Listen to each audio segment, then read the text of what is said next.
Sunday afternoon baseball here at AT&T Park. We've got lots of sunshine, and we also have the final game of this three-game series, Diamondbacks and Giants. Hi again, everybody. I'm Dwayne Kuiper. Alongside me is FP Santangelo.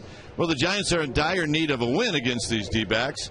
And starting today is Matt Cain. And if you look at Matt Cain and his numbers against Arizona, at least this year, it's probably a good thing he's on the hill. Yeah, 17 scoreless innings against the Diamondbacks this year, and he's good at home since the All-Star break. 3-0 with a 2.52 ERA and 5 home starts. And for Matt Cain, if you remember his last outing against the Reds, 8 strong innings, and he was fantastic, striking out 7. His changeup has been great lately. That's been his go-to pitch. But if you remember his last start in the 8th inning, he threw 2 fastballs at 95 miles an hour. So his last start, he got stronger as he went. And for the Giants, are really relying on a good pitching performance from their starting pitchers. We saw what happened the last couple of nights, and they need a good first inning, especially for Matt Cain today. All right. No Buster Posey today. Eli Whiteside catching Matt Cain. Giants trying to salvage one game in this three-game series. All right, when we come back, we will have the lineups on the first pitch right after this.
AT&T. Find out what's possible with the nation's fastest mobile broadband network. AT&T. Rethink possible. And by Toyota. More people say yes to Toyota than any other brand in California. Learn why at your Toyota dealer today. All right, back here at AT&T Park. Our game time weather is brought to you by the Santa Cruz Beach Boardwalk. The admission-free boardwalk is open daily. 67 degrees here at the Yard. We got light winds, 74% humidity, and it is sunny.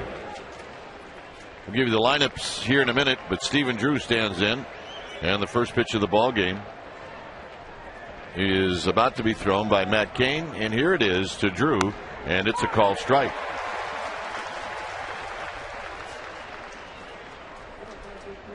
So we can start it at 105. As Drew takes low. Drew hitting .268. He's had a pretty good series. It seems like 3 for 9 sounds a little light for what he has done. 2 balls and 1 strike. Last night Drew went 1 for 5. He's 7 for 24 lifetime against Kane, and Kane throws a fastball high, 3-1.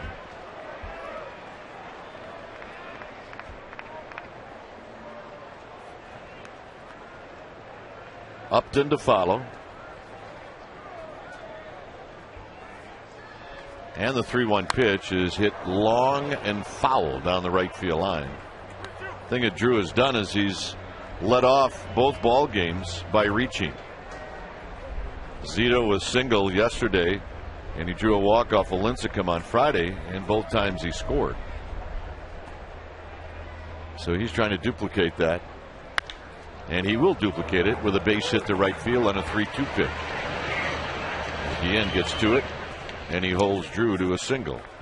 Rest of the Diamondbacks lineup brought to you by Southwest Airlines. It'll be Upton, then Johnson, followed by Chris Young, and then Adam LaRoche, who's had a long ball series, followed by Reynolds, Montero, then Parra will hit 8th, and Lopez 9th. Giants defense today is brought to you by Black Diamond Brewing Company. Cody Ross gets the start in left field, Torres in center, Guillen in right, Uribe and Sandoval on the left side, Sanchez and Huff on the right side, and Eli Whiteside once again today doing the catching. All right, here's Upton. Upton hitting .271, and he smokes one down the left field line.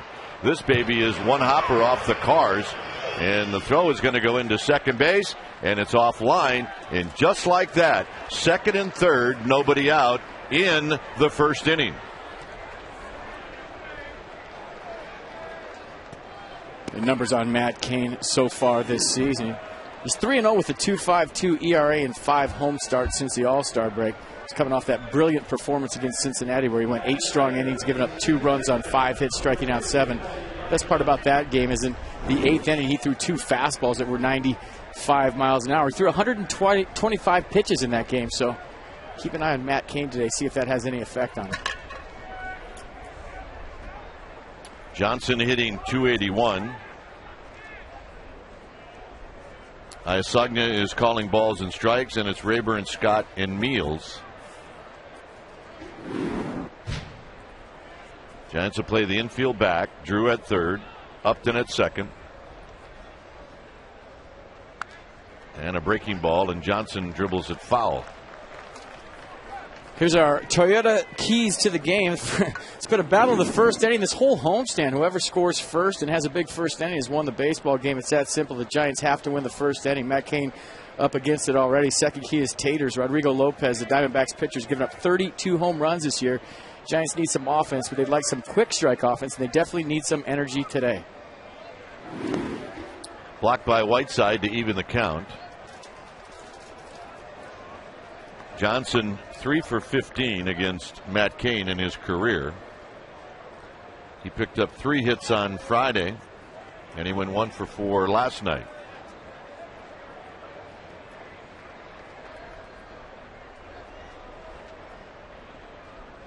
It's Chris Young to follow,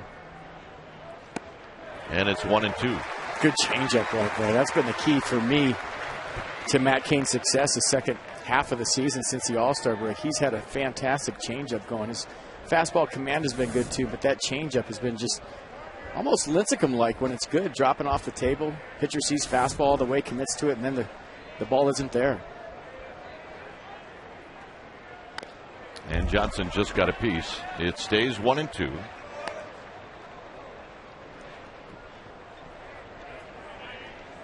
And this would be huge for Matt Cain to get out of this jam. We saw what happened the first couple of games in the series in the first inning. Lincecum giving up 3 the first game, Zito 6 last night. I'm sure there's a lot of guys in the Giants dugout saying, here we go again. So if Matt Cain can find a way to scramble out of this one, it would be a good thing. Off his fist, right down into the corner of the Giants dugout, kind of where Amy G is hanging out, and it stays 1-2.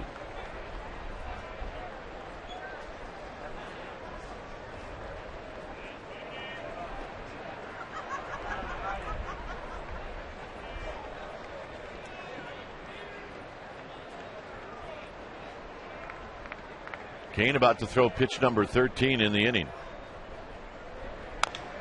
And it's fouled at the plate.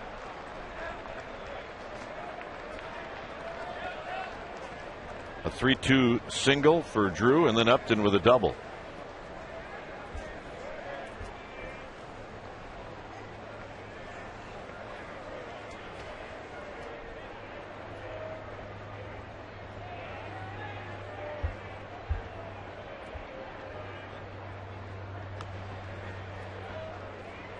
Kane looks to second, and Upton takes strike 3 call. Or make that Johnson take strike 3 call. Perfect pitch. Yeah, Matt Kane burying the fastball inside. Obviously looking for something else. Fastball on the inner half of the plate. When Matt Kane is going good, that's where he goes with 2 strikes, especially against right-handed hitters. He'll use all that other stuff to get to 2 strikes, but more times than not, his out pitch has been that paralyzing fastball on the inner half of the plate. Great job of executing the game plan right there by Matt Kane. He needed a strikeout. Well, he needs another one here with Chris Young at the plate.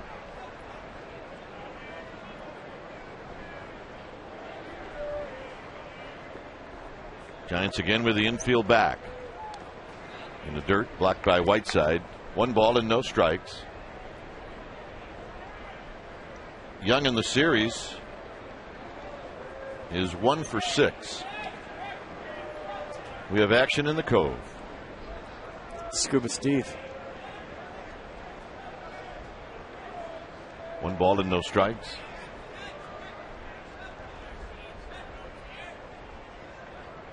Kane looks to second, and Young takes low, and it's 2-0.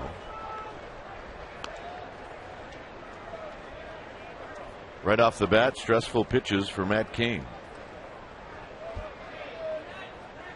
That might have been Stephen Drew's foul ball. Oh, he's going to the bottom. He's on a recon. Might have to be careful what he'll find at the bottom.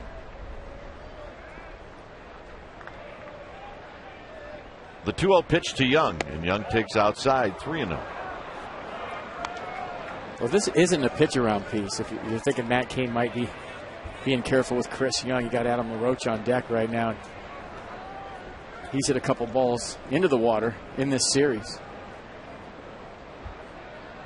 And Kane has had good success against Young lifetime, 3 for 19. It's out of play to make it 3 balls and 1 strike.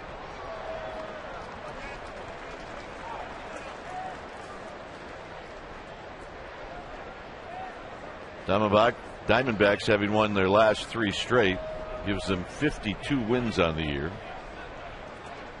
They beat San Diego in the final game of that series and then won the first 2 here.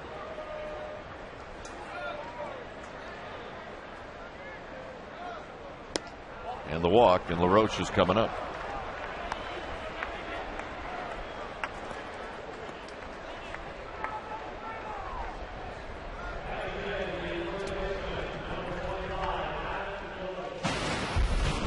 One of the home runs he's hit in the series. This was last night off of Sergio Romo.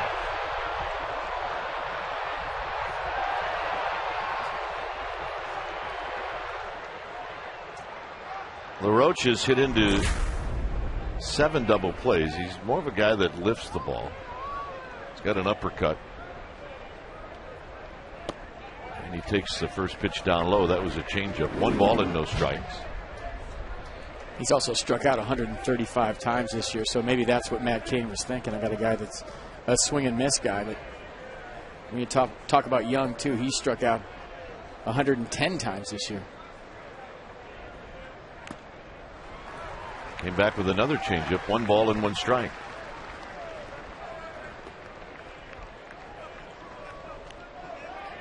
And this is a hot ball club Matt Kane is facing. Last 3 games, they scored 28 runs.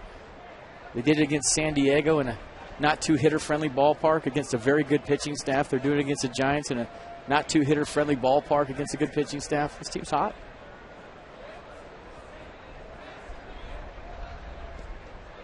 LaRoche and Kane playing the waiting game.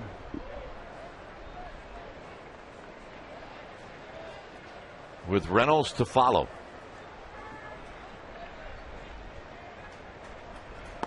And LaRoche goes around to make it 1-2. The Giants do not have the overshift on, but Sanchez is playing very deep. I mean, you're talking about that is not double play depth. I would imagine on a ground ball over here to Pablo Sandoval that a Juan Uribe would actually take the throw at second base and turn the double play like he was the second baseman. They'll communicate between pitches. I got you on a double play. In the dirt, 2-2. You're not tired of seeing LaRoche hit the ball in the water. We'll show you the one on Friday night. That was just a hanging changeup on the inner half of the plate right there.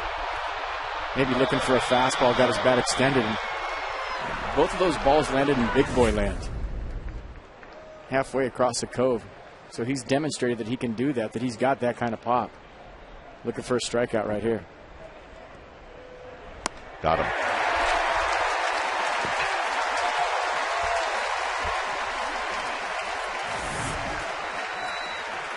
Go to the fastball with 2 strikes. That's just a here it is, hit it fastball. Good old country hardball. Here's my fastball. See if you can hit it. Maybe LaRoche looking for something else with 2, but Matt Cain sneaking a fastball by him, just like he did with Chris Young, the batter before. Still got work to do, though.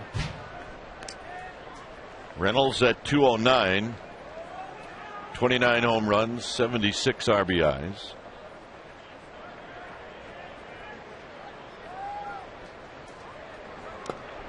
First pitch is down low, a fastball, 1 ball and no strikes. Reynolds has had extra base success against Cain. He's 4 for 18, but all 4 hits have been for extra bases. 2 doubles and 2 home runs. Of course, that's what he is. He's an extra base guy.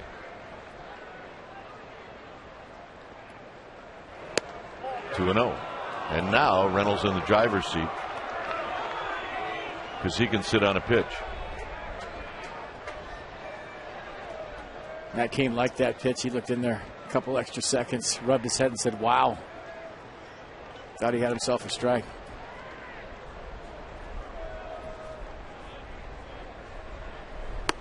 Three and 0.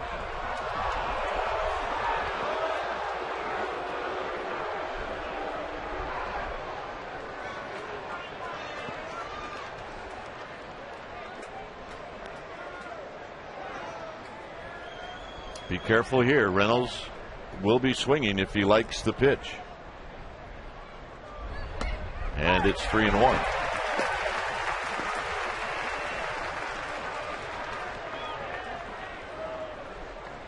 Careful here. Reynolds will be swinging no matter what. Yeah. Well, if you had a base to play with, you'd probably think about throwing a changeup.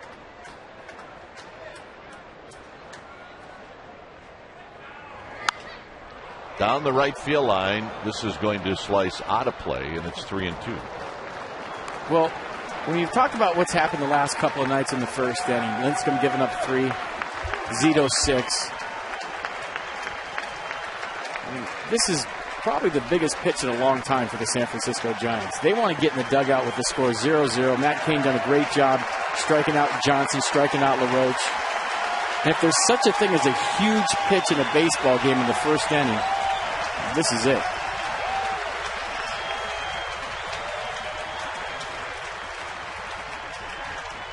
Three balls and 2 strikes. The runners will be on the move. Here it comes. He got him. And listen to this crowd.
Southwest Airlines. It'll go like this: Torres, Sanchez, and then Aubrey Huff.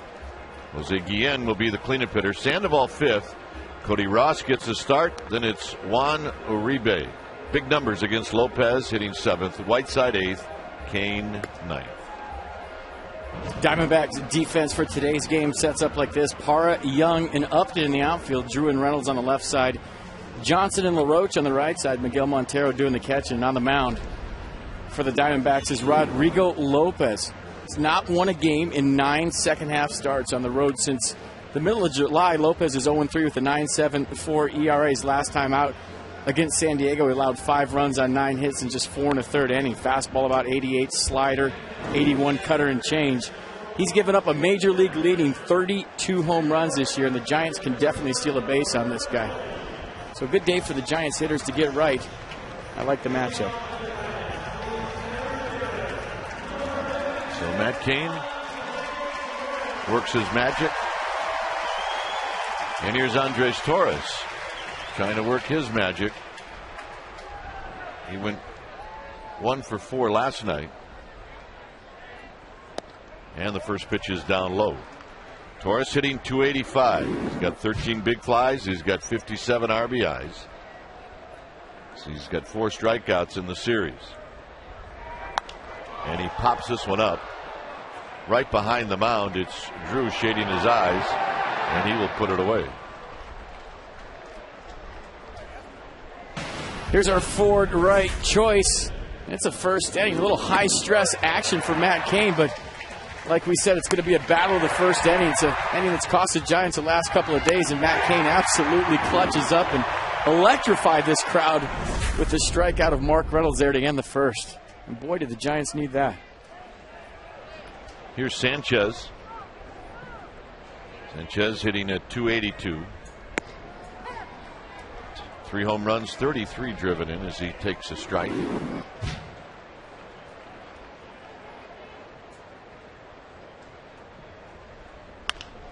Pulls this ball on the ground. Nice play by our ball dude. It's Mark Madden down the third base line.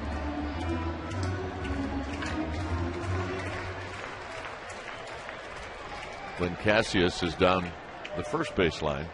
The 0-2 to Sanchez, and Sanchez out swinging. All right, Amy G's here. Amy? Well, fellas, I have an update on Buster Posey. He's out of the lineup for the second day in a row, but I did speak with him before the game. He said he feels much better. He strained that left forearm Friday night, and today he took batting practice. Feels like he could go if asked to go, but Bruce Bochy just wants to take caution so that they do not make that injury any worse. And Brian Wilson had a scary moment yesterday, got hit in the throat by an errant throw, but I talked to him today. He looked at me like I was crazy when I said, "Are you okay?" He said, "Of course I'm okay, and I'm ready to go." Guys? Well, Amy, I think it's safe to say that there are a lot of times that Brian Wilson will look at you like you're crazy all the time. Yeah, if you just say hi to him. Yeah. Huff hits this one on the ground to Adam LaRoche, and Rodrigo Lopez has a very quick first inning, and a first inning where no runs were scored. How about that?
week. The Rockies are here tomorrow. That's right, tomorrow at 7:15. The Rockies are in town. View reserved left field tickets for all 3 games versus the Rockies are only $6.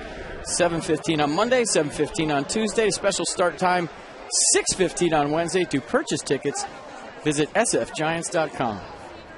Here's Miguel Montero in a 0-0 ball game, 2nd inning. Montero swings and misses.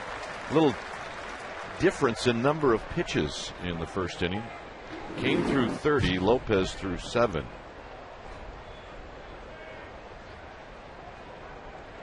Last night, Daniel Hudson had a 9-pitch 1st inning. In tight to even the count. Montero hitting .281, 8 home runs, 34 driven in. He had the biggest hit in that 1st inning last night as he cleared the bases with a double.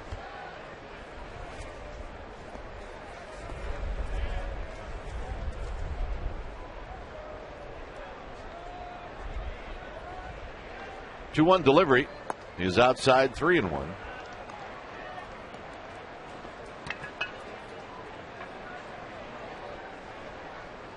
Gerardo Parra is on deck, and then the pitcher Lopez. Skied into center field for Andres Torres. 1 out.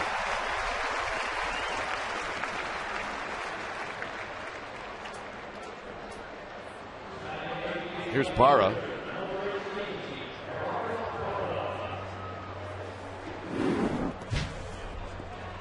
Parra 1 for 11 lifetime against Kane, 0 for 3 in the series.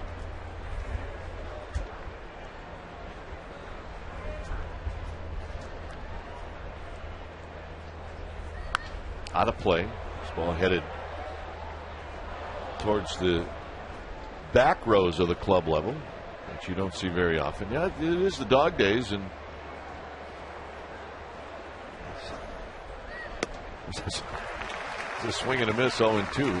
You could keep a camera out there where those dogs are, and I guarantee you they'd make you laugh most of the time.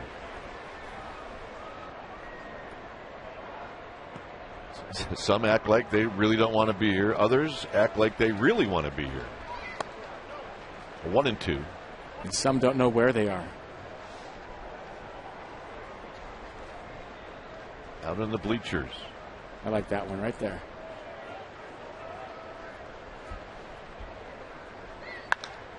Hit out into right center field. Andres Torres patrolling. Not in this yard.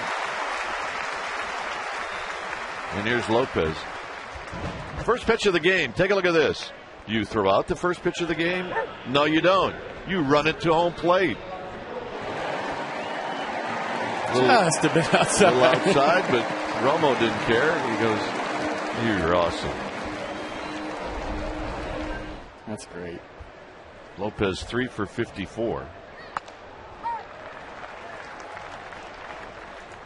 It was a nice parade with dogs and their owners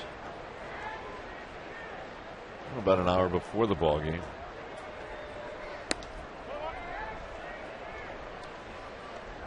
We spotted a few where the owners were starting to look like their dogs.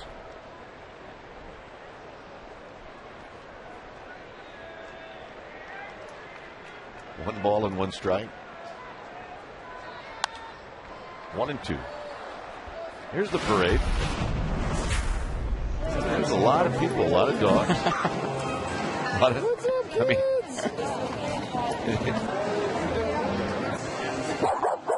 he's a rabid Giants fan. That was awesome. Crazy crab. Goodness. The 1-2 to Lopez down the right field line, and that's out of play. In a lot of ways, it was the dog version of Beta Breakers. It was. They had them all dressed up, and I think the one that actually won the contest was a Lincecum lookalike dog. Yeah, threw the wig on.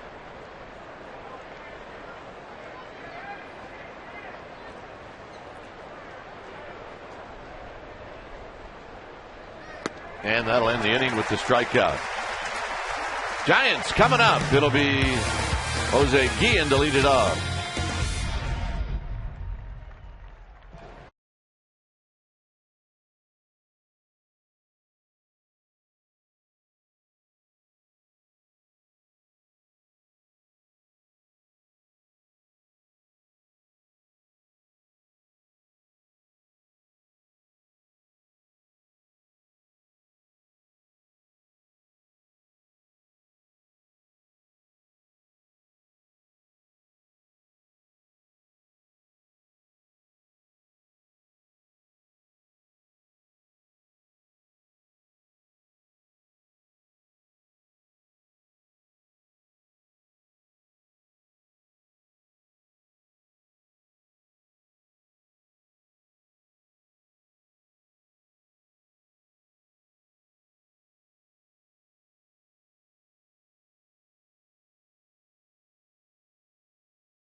first inning. He goes yard off Steve Stone.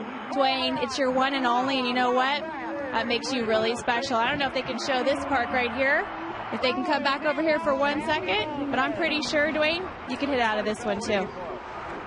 Oh, so now it's a roast, Amy. Is that it? I'm digging the stirrups. Oh, my goodness.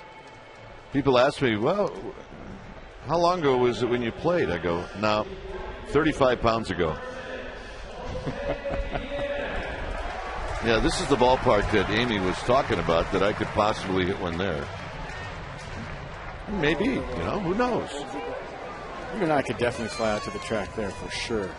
Here's Guillen.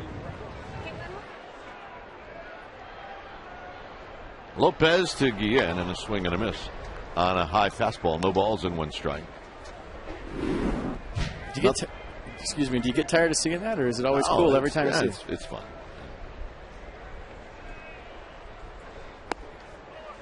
I wish I hit as many times as I've watched it.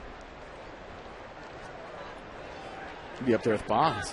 1 ball and 1 strike to Guillen with Sandoval on deck. 1-2. Good changeup. Guillen does have a home run in his career against Lopez. He's 4 for 12. That's their history.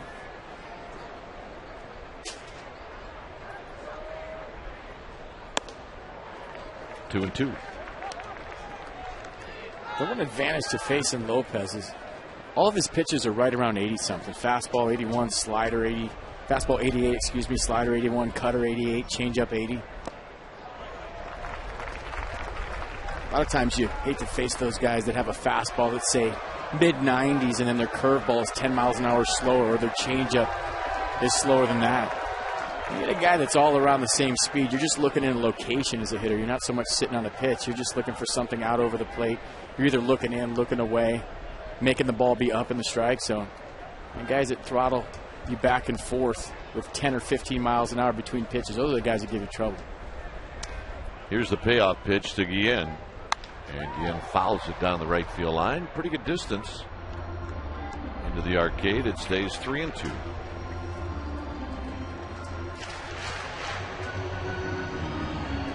Easy.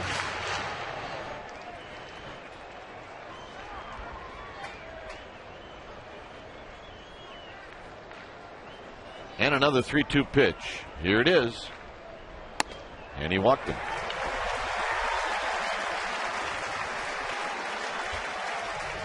Well, we saw a lot of different costumes. This was the Panda Dog. With eye black. The winner of the contest, this was with the Lincecum wig. I think it's a wig. But that's your winner today.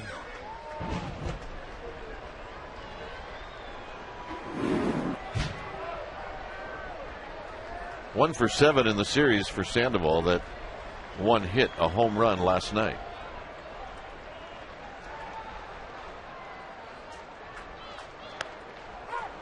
Off-speed pitch for a strike, and it's 0-1.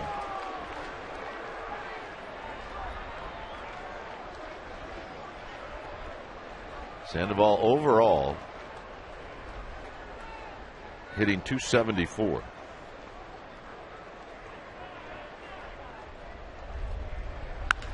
Lifts this one to left. Hit pretty well. Parra is going to track it down. 1 out. And here's Cody Ross. A start for Cody Ross.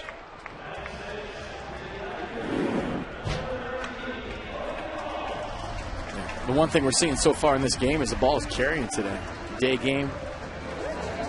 Pretty warm out there.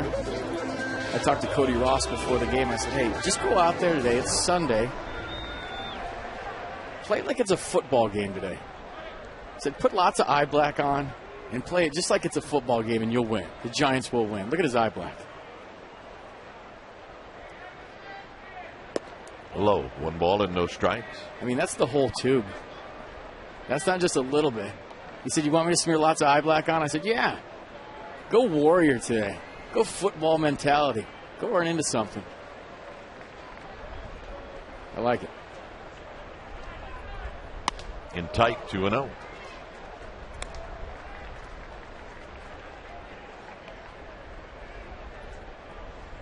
Nine at bats in a Giants uniform. He's 4 for 9.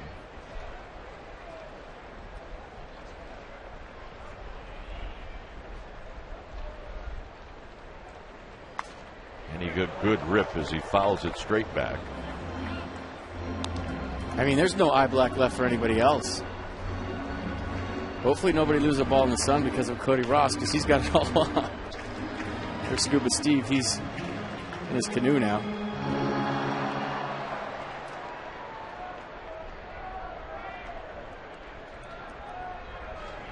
Lopez at the belt. Inside corner, 2-2.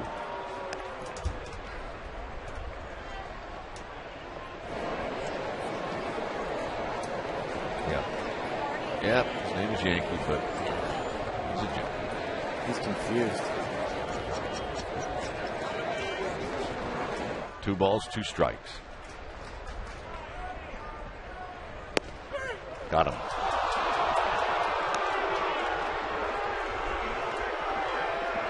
So Ross departs, and here's Juan Uribe. Little front door cutter right here to Cody Ross. Starts off the plate and just comes back inside. I think if he goes and looks at the tape, it's a pretty good pitch.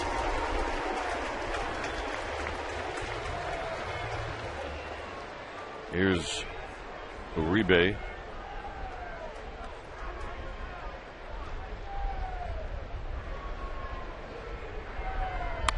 On the ground to Drew, and Drew will go the short way, and that'll do it. Leadoff walk wasted, through 2, no score.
No score as we head to the 3rd inning. It's time for Subway Eat Fresh. Ask FP and Kite. Visit csnbayarea.com. Alyssa from San Jose, I've heard you talk about your favorite NFL teams. How about your favorite college football teams? Here's Drew. It'll be Drew Upton and Kelly Johnson. Well, what's your favorite college football team? I'm asking you. It's all about the U, baby. Huff, Burrow, University of Miami. The Canes. They're back, too. Preseason number 4 in Sporting News. Drive to right. Headed and over the arcade, and it's 1-0 Arizona. For whatever reason, in this series, the Giants have brought out the best in Stephen Drew.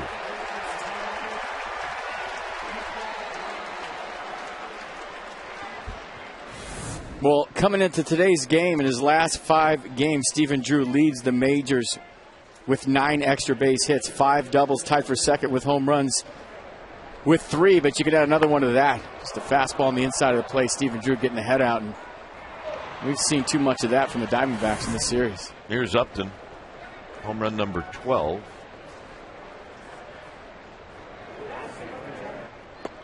Upton, did he hold up? He did. 1 ball and no strikes. Upton doubled in the first inning. That's right. Alyssa wants to know my favorite college football team. Well, I don't have just one. I've got like 5.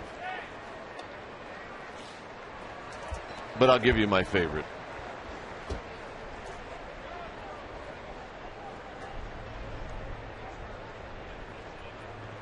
I'm being badgered from people in the truck on what I should say. No pun intended. Badgers? Salukis? I do follow Wisconsin. I also follow Ohio State. But this year, I have a new favorite team this year. And it's in honor of Dave Fleming. There's a rocket, and Torres is going to put it away. It's the Stanford Cardinals.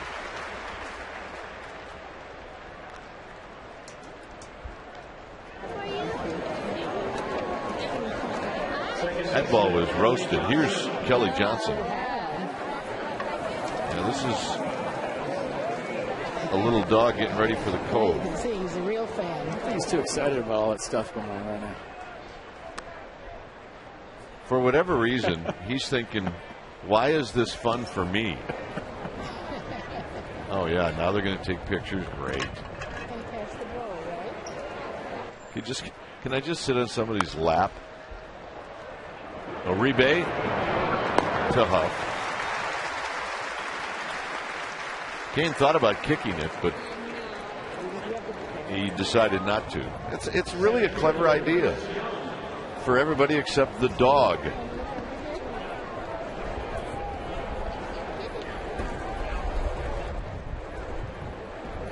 He's thinking, am I going to get anything out of this? Where am I? What am I doing here? I just want to go home, back to my yard. Yeah, let me sit on somebody's lap. Young takes a strike. Young drew a walk in the first. Drew's home run, 1-0, Arizona. Foul back for King. Home runs allowed. That was his 15th.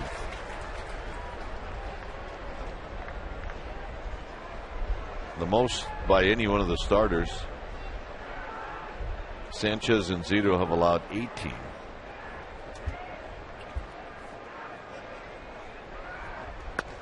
And a good pitch to end the inning. Drew with the home run. Giants are coming up. It'll be Whiteside to lead it off.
Today's they played at Candlestick. This is 3-year-old Roxy. Roxy, ooh, yeah, Roxy. She's such a, look at that. This is such a fun day for everyone in the park. It's brought to everyone by Natural Balance Pet Food. They get to bring their dogs out to this section. More than 800 dogs, guys, came out today. And if you're interested, just check out the website next year in August because it'll be during the dog days of summer. Roxy, oh, yes, guys. All right, Amy. She's having some fun out there with Roxy. Paul does that to Amy all the time. It's not a problem. Here's the 0-1 pitch to Whiteside, and he pops it out of play. Whiteside hitting .231, 4 home runs, 10 driven in. Did have a base hit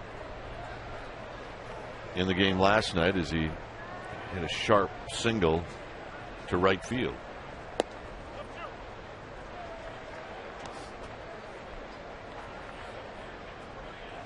Oh, yeah.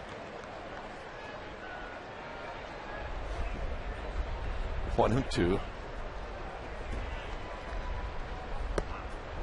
Kane to follow.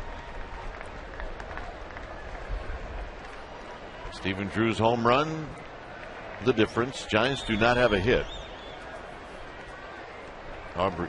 Guillen drew a walk, their only base runner. Whiteside flips it out to right field. Upton broke back, now in, and he kicked off his leg.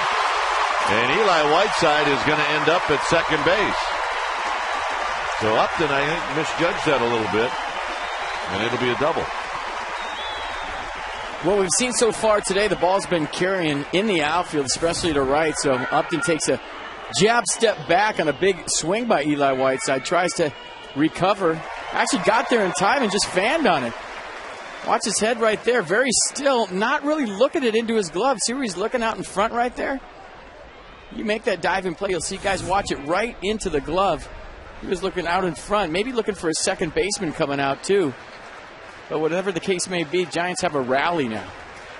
Well, now it's up to Kane to get Whiteside to third.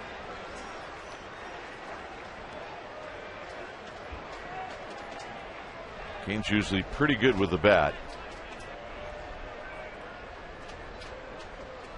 And he bunts it foul, and it's 0-1. Without having to deal with a force play, the bunt doesn't have to be quite as good. I'm sure that's what Tim Flannery's saying right now. Got decent wheels on second base. Eli Whiteside can run, especially for a catcher. Don't have to be so fine with it right here. Make Mark Reynolds field the ball, and you get the job done. Although he could have told him, hey, if they're right in your face, pull back and swing.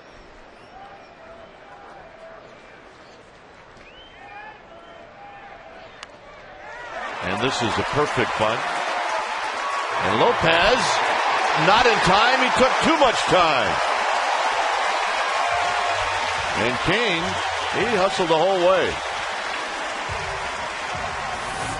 Not sure why Mark Reynolds broke back to third right here. That ball was bunted firm enough to third to where usually the third baseman feels that. Rodrigo Lopez had a long way to go to get that baseball, almost to the line. And then he took just an extra little tick. And a lot of times as a player, your alarm clock will go off in your head saying this is taking too long. But obviously, see that little gather right there? Where he grabbed the ball, patted his glove with it? And give Matt Kane credit. A lot of times you'll see pitchers bunt the ball and they're happy that they just got the guy over and they won't hustle down the first baseline. Great job by Matt Kane busting it down the line. Hard 90 by Matt Kane. Here's Torres, who takes a pitch inside. 1 ball and no strikes. Whiteside at third. Kane at first. Torres popped out to Stephen Drew behind the mound in the first inning.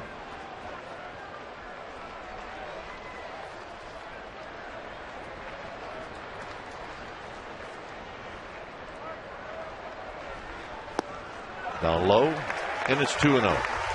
And I can't emphasize that enough. I mean, how many times this year, whether it be the Giants or other teams, you see guys just happy they got the bunt down. A pitcher gets up there, he lays down a sweet bunt, and he's pumped about the fact that he got the bunt down. They don't run hard down the line. Matt Kane doing a great job of getting down the first baseline. On a 2-0 pitch, Lopez softballing Torres, and it's now 2 balls and 1 strike.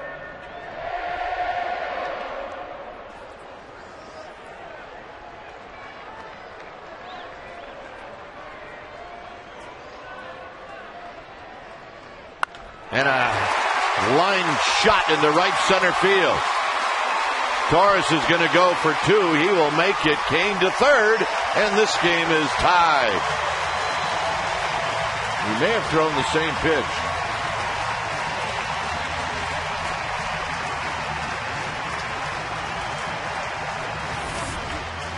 Andres Torres has been doing it all year, especially with the doubles. Just an off-speed pitch out over the plate.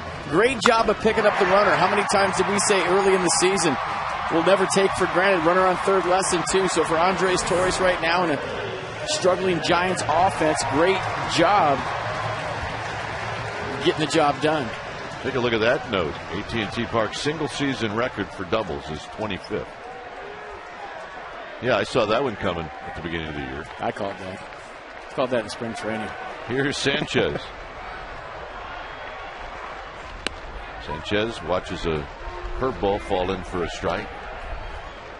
It's a great spot to hit if you're Freddie Sanchez. Just a simple ground ball to second base will get both jobs done. You'll score the runner from third to get the runner on second base and Andres Torres over.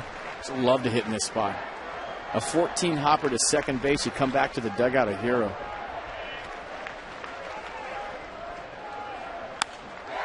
Into center field, and it's going to fall. And coming in to score is Kane, and it's 2-0, or make it 2-1.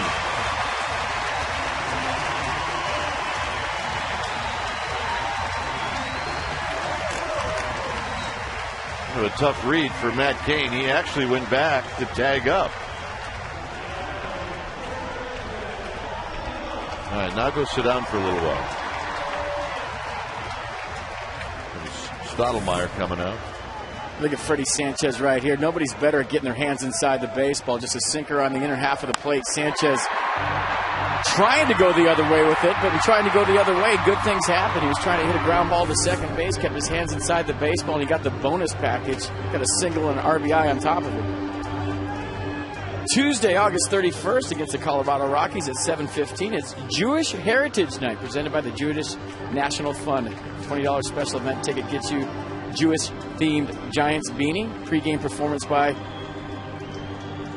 the Klezmer Band in the Scoreboard Plaza. Probably should have read that before I read it on the air. Ticket proceeds benefit the Jewish National Fund and other nonprofits in the Jewish community. For tickets, go to the Jewish Heritage Night. Call 415-972-2298. As you can tell, I haven't done that one in the series yet. Yeah, we're going to do it again, so you'll get another shot at it. All right, I'll practice it between innings. Here's Aubrey Huff.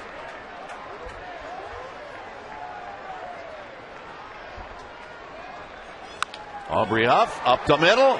Johnson flips it for 1. The throw to first, not in time. A run comes in. It's an RBI for Huff, and it's 3-1.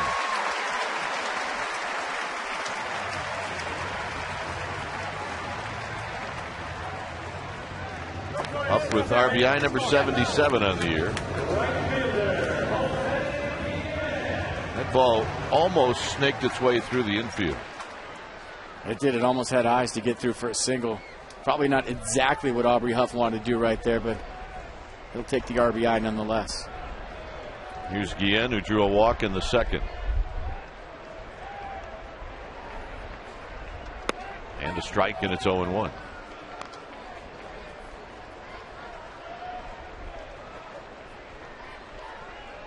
Three scores that we're keeping an eye on. The Rockies are smoking the Dodgers. Phillies are leading by a run. And the Nationals beat the Cardinals again. There's a pop-up down the right field line. And this is going to be uncatchable.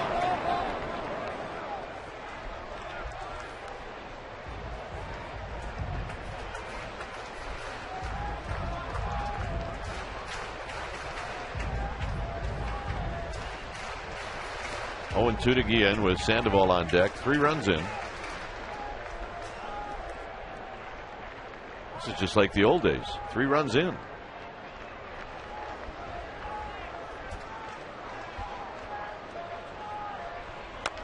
Dribbler. Lopez to LaRoche. Down to second, Huff. Talking about just like the old days. We're talking about Monday, Tuesday, and Wednesday. Here's Sandoval. Sandoval hit a ball well to left field. That was tracked down by Hara. 38 runs scored in that series you're talking about at a warm AT&T Park. The Giants with 5 in the first game of that series, 3 in the first and the second game of that series. And then we all know about the come from behind, down 10-1 to tie it. Go ahead. The classic, or what looked to be like a classic, it's turned out to be classic torture. A lot of people tweeting that game summed up the whole season for the Giants. It was a tough loss. Here's the 1-0 pitch to Sandoval, and Sandoval swings and misses. 1 ball and 1 strike.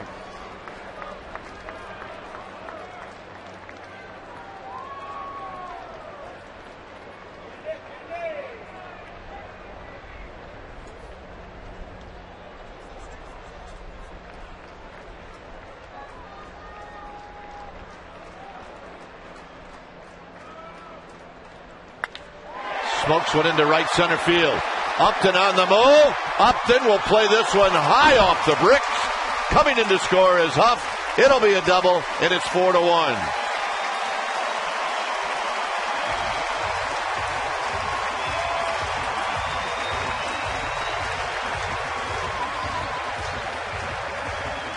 For those folks that have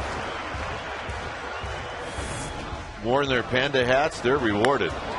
Pablo Sandoval absolutely pummeling this pitch. I can't believe this ball didn't get out of the ballpark. Safe at second, safe and secure. New York Life, Panda safe at second with an RBI double.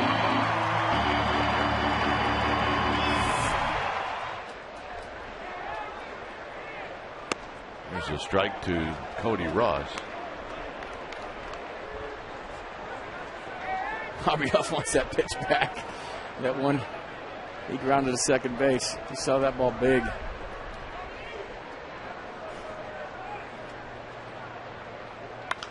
On the ground to third, where Reynolds throws him out, and that'll end the inning. Giants put 4 on the board here in the third inning. Giants showing some life. And in this inning, they drop a 4 spot. After 3, 4-1, Giants.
(4-1) Giants as we head to the 4th.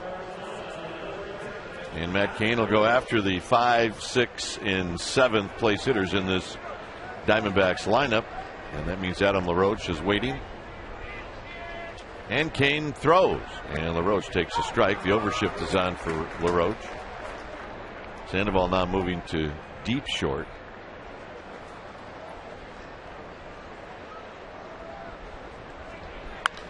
Hit into center field, hit pretty well, but Torres got a great jump, and he puts it away.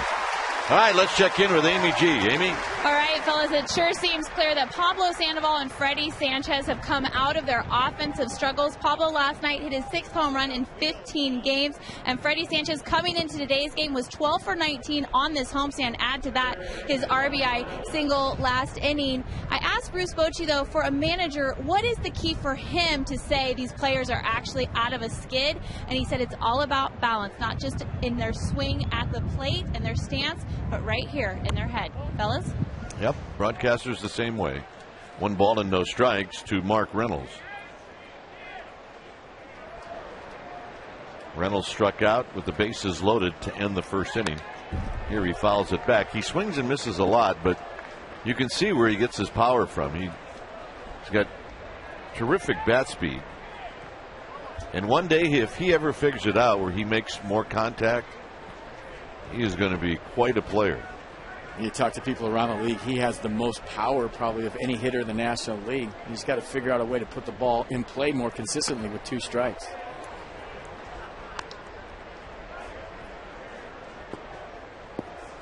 See the flags as there's a pretty good breeze here at the ballpark today. The 2-1 to Reynolds. Reynolds pops it up. This is playable, but it's not going to be an easy play for anybody, and it's going to fall. I mean, you could see it. I mean, Guillen's playing too far into Triple's alley. It's either going to be Sanchez or Huff.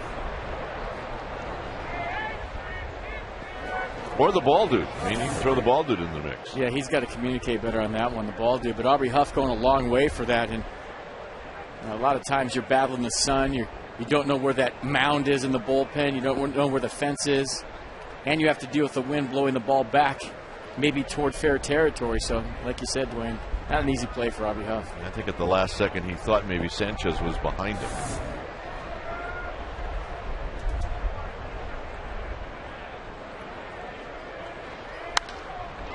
Hit a mile into right center field, and this one is going to be off the bricks. And it'll be Torres who gets it back in. That was tattooed. Yeah, we're just talking about if he could put the ball in play more consistently with 2 strikes. You can look at the fastball out over the plate. And you were right when you said hit a ton. And just like Pablo Sandoval's ball, I'm shocked that didn't go out. Watch how Andres Torres plays that ball off the wall.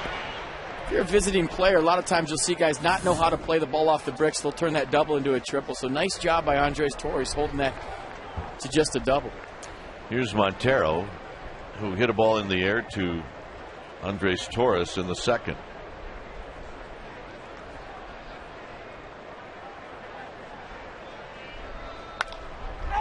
This is foul, not by much, but kind of a grass cutter that shot right down the right field line. No balls and 1 strike.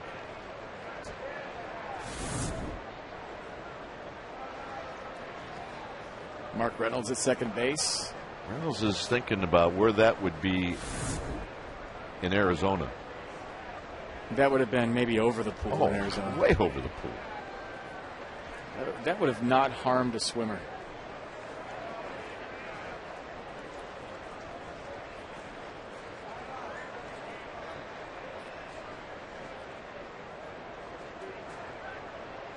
Kane a long look to second. And this is foul as well. This is how long it is out into Triple's alley. Double.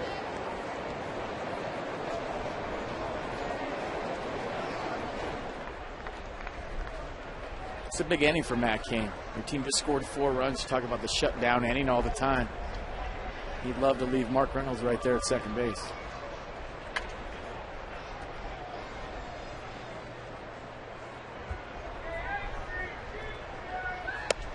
Very high. That, by the way, was pitch number 65 for Kane.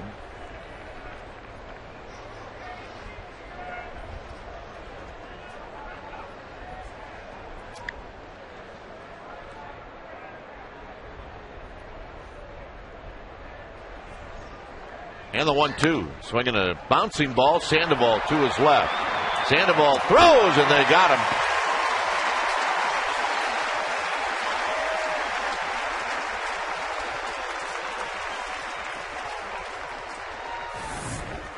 Nice play, Pablo. He's already played in that 5.5 hole. Miguel Montero, a pull hitter.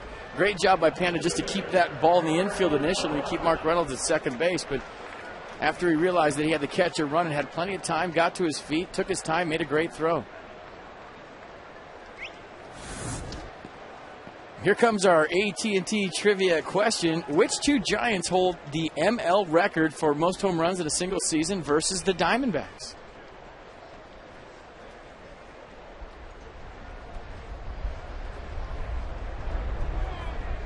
Here's Parra with first base open.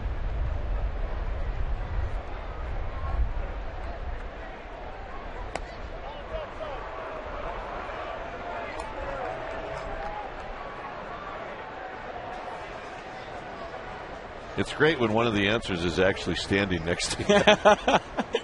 I know the answer to this one because he just told me. On the ground to Sanchez. That's not Grady or Dan Martinez or FP. It's not any of those guys. Shutdown inning for Kane.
In 2001, and some guy named Rich Aurelio with 9 in 2001. And we have a answer to the question right here in the booth. Richie, 9 home runs against the Diamondbacks? You own those guys. You always hit well against Randy Johnson, though. You own that guy. I used to marvel at how you used to hit off him in his prime when he was throwing 98 while we were all going up there striking out against him. You were hitting taters in the bleachers off Randy Johnson. I used to ask you in the dugout all the time, how are you seeing this guy? I can't even see his fastball. For whatever reason, you own that guy. Did you tell him when he was a Giant that you owned him?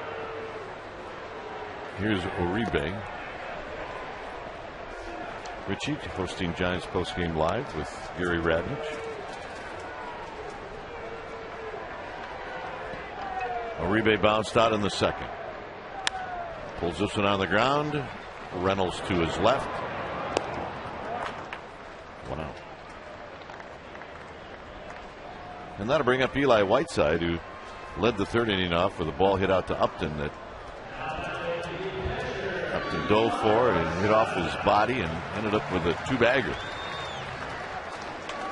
Phillies are still leading 1-0 over the Padres.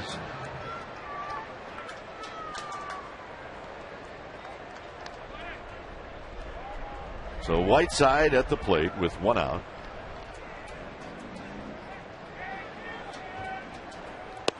Down low.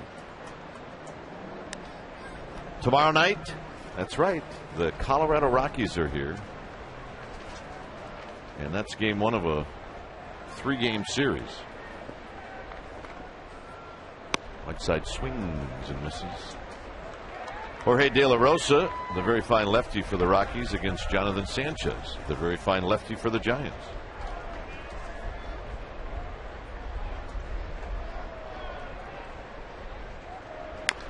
Pulled foul. It's 1-2. The game will be on Comcast Sportsnet Bay Area, so join us. Actually, all 3 of those Rockies games will be right here. Mike Krukow will be back. What's going on with Lopez? Whatever it was, the umpire said, "Don't worry about it."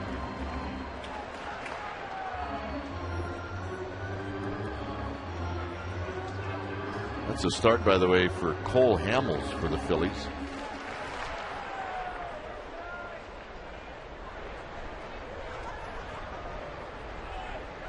The 1-2 pitch to Whiteside. 2-2.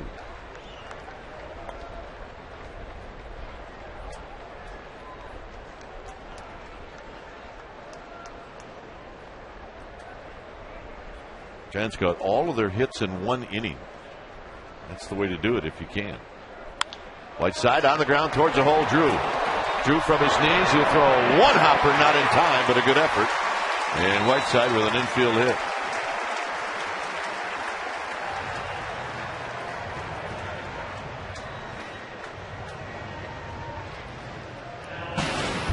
Take a look at Rich Aurilia in his younger days. That's a home run off with a big unit. Gonzo tried to get after that one, and here's another one.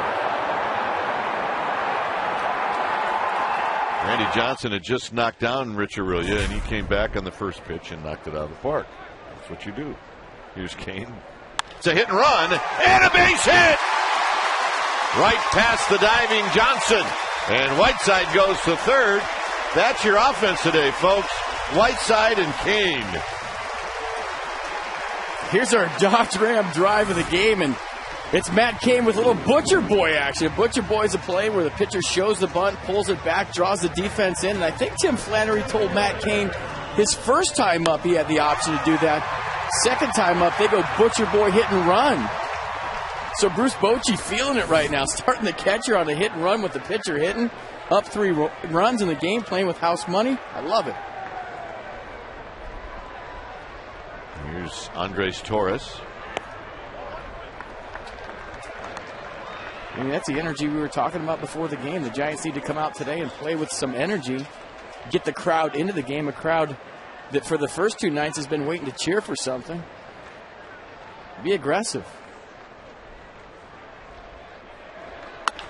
On the ground and a base hit into right field. Coming in to score is Whiteside, and it's 5-1.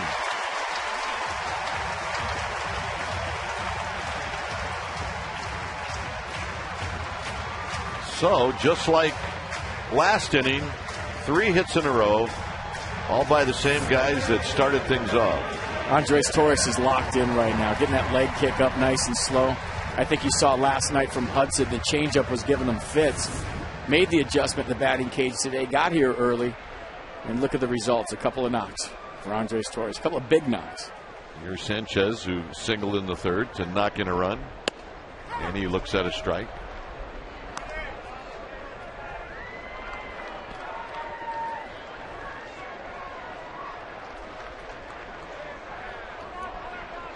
Sanchez asking for time, and now we're starting to see some people move down towards the Diamondbacks bullpen.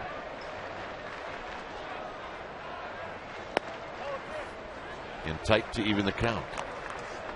Yeah, his last start against the San Diego Padres, Lopez only went 4 1/3, giving up 5 runs on 9 hits. Similar outing today so far. Foul.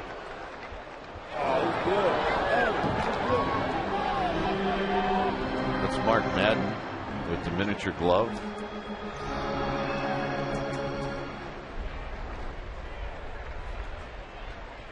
It's a left-handed catcher's mitt.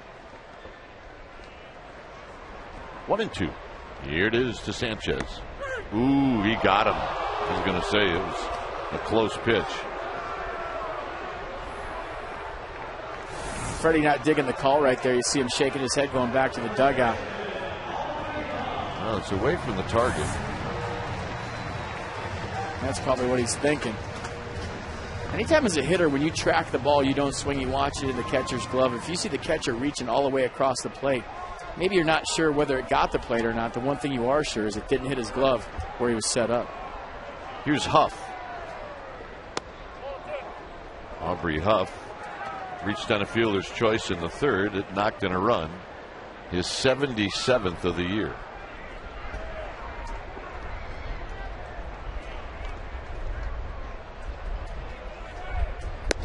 Two and 0. He got a pitch last time that he was upset about after he drove in the run. It was a pitch he thought he could handle and drive. A good shot of him in the dugout shaking his head. He's in the driver's seat right now. Well, he and Bochy talked at the beginning of the year about Huff and his ability to be very selective 3-0, and he likes hitting 3-0. So I would be shocked if he's taking this pitch if it's a good pitch. And he hammers it, and Upton's going to make the sliding catch, and that'll end the inning. Giants pick up a run. It's 5-1 San Francisco.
A happy birthday, Mr. Enrico Gagliardi. Happy birthday. He's getting special treatment here from the Giants, sitting up in a suite, watching the game. He had one wish, guys, and that was to come to a Giants game. He's surrounded by his entire family. 100 years old. Happy birthday and congratulations, gentlemen. That's awesome. He is absolutely moving around better than my partner. Happy birthday. That's good stuff. That is awesome. Here's Ryan Church, a pinch hitter. And he takes down low.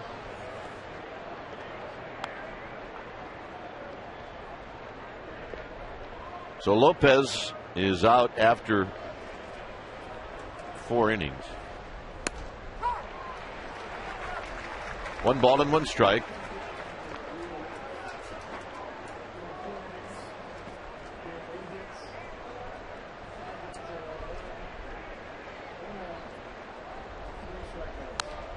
Church fouls it off the backstop. It's 1-2. Church and then Stephen Drew, followed by Justin Upton.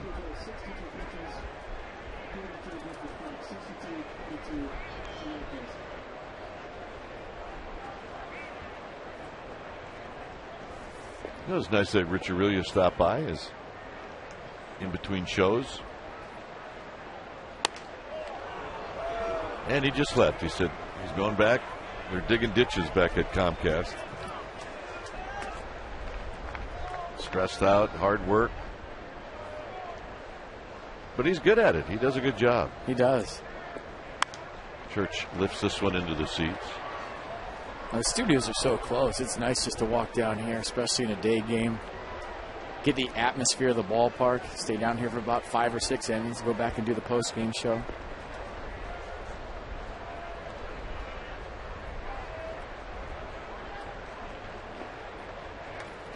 Church, and this gets away from Whiteside, and he's going to reach. It'll be a strikeout and a wild pitch.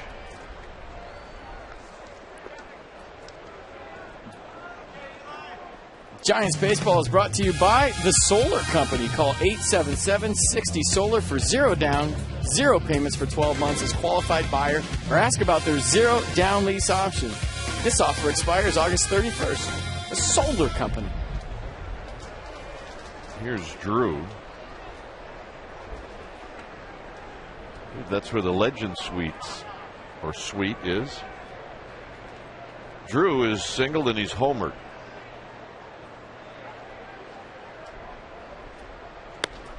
And a good pitch at the knees, and it's 0-1. Strikeout, wild pitch.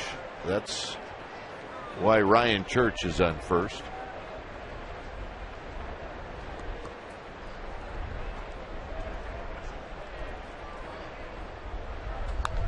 And Drew saw that breaking ball early, and it's 0-2. This was the home run. I don't believe it got quite over the arcade, but it was headed towards the water. And I think a fan knocked it down, and they picked it up and threw it back out on the field.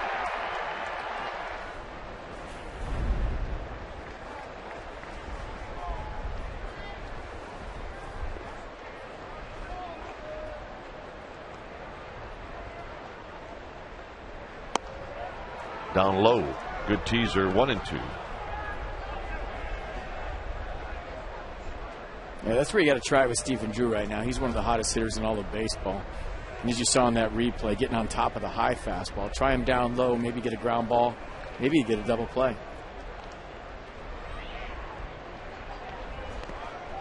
Away from Whiteside, a free 90 feet.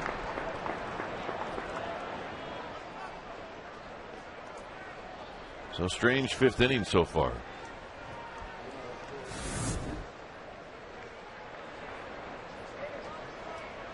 Try by Eli Whiteside. He tried to get over, get his chest in front of it, get the angle of his chest protector just to knock it down right in front of him.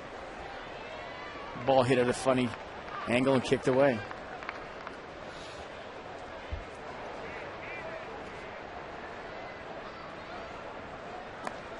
And another pitch between the legs of Whiteside, and another free 90 feet. This could be the weirdest sequence I've ever seen. Well, when I said low, I didn't mean that low. And I think with Matt Cain right now is what you're seeing is he's thinking about that home run. And he knows that Stephen Drew is one of the hottest hitters in all of baseball, let alone just the Diamondbacks with all the extra base hits he's had in the last 5 games. Doesn't want to make a mistake up in the strike zone, so maybe overcompensating the lower half. If Church scores on a wild pitch, we got a problem. And Drew just got a piece of it. Really spoiled a good changeup. A strikeout, wild pitch, a wild pitch to get the second, a wild pitch to get the third. See the home runs for Drew in August. He's got 8. He's got 11 total.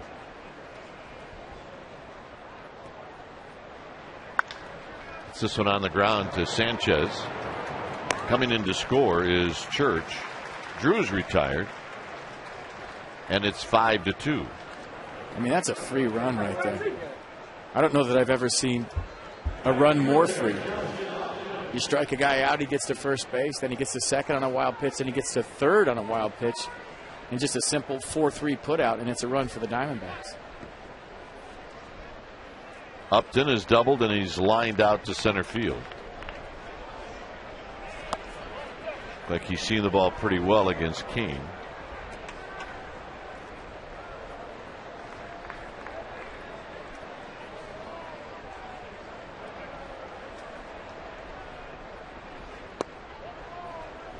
Two and 0. Take a look at 3 scores. The Nationals beat the Cardinals. Philly still leading 1-0. And the Rockies over the Dodgers in the 6th, 8-2. The 2-0 to Upton. Upton pops it up. Center field for Andres Torres. And Torres will put it away. 2 outs. There's Kelly Johnson.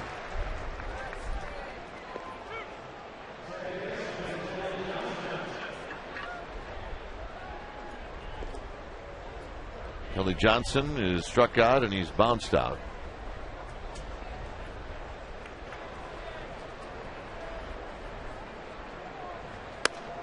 And the first pitch strike. A 92-mile-an-hour fastball, pitch number 85 for Matt Cain. And there's the distribution of his pitches. 30 in the first. If you just joined us in that first inning, single, double, second and third, nobody out. And Cain got out of it. He ended up striking out the side. 1-2.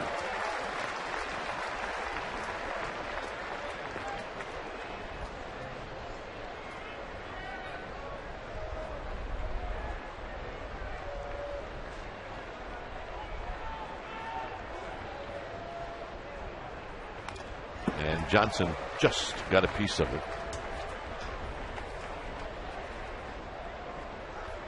It's the same pitch Matt Cain went to with Kelly Johnson the first time up. He got him looking on a fastball in. He went back to the well right there. Nice job by Johnson fouling off a tough pitch.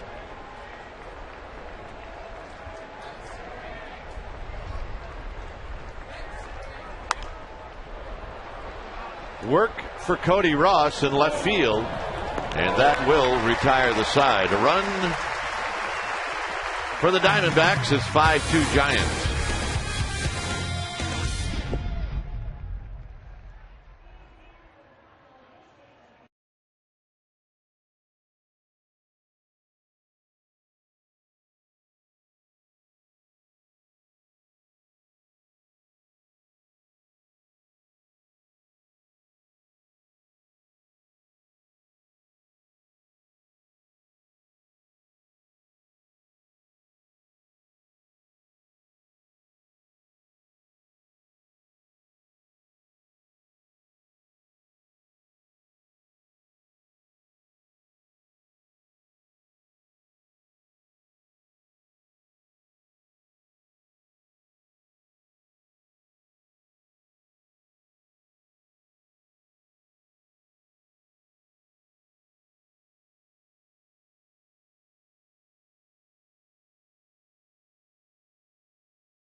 Authority of the San Francisco Giants and may not be reproduced or retransmitted in any form. And the accounts and descriptions of this game may not be disseminated without the express written consent of San Francisco Baseball Associates, LP.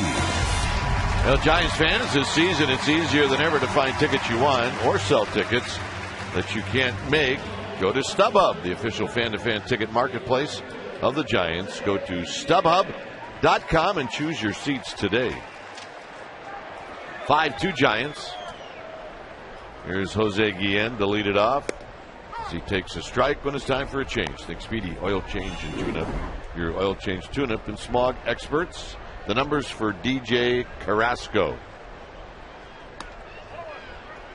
DJ Carrasco, fastball, slider, cutter, curve, change. He's got everything. Fastball goes about 90, slider 80. He'll throw that cutter in on left-handers. He's got everything. This pop-up about 5 rows beyond the Diamondbacks dugout. And that's the gentleman who ended up with it. That's right, hand it over. You will make points. Are the dogs getting sleepy? There's a shot foul. Look out.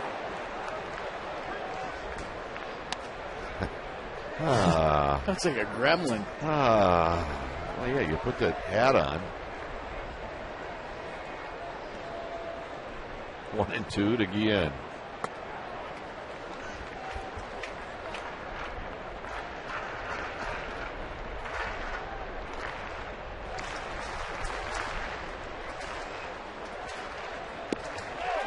Dropped down, and they're going to say he went around. DJ Rayburn made the call. And Denai Sung is going, I can't do anything about it. He called it. Let's watch a replay right here. Did he go? Very rarely on the replay does it look like you didn't go. But, I mean, that's a great job of trying to hold up. You don't know how hard that is once you start your swing. It takes a strong man to stop that barrel from going through the strike zone. Guillen may have been upset that DJ Rayburn looked like he was having lots of fun making that call. There's a base hit for Sandoval. Yeah, that was pretty enthusiastic.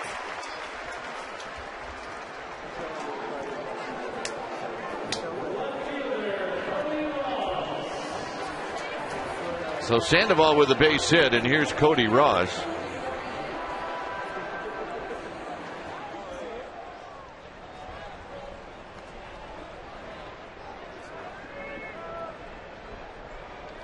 Cody Ross is 0 for 2. He struck out looking in the second. He bounced out in the third, and here he fouls off the backstop, and it's 0-1.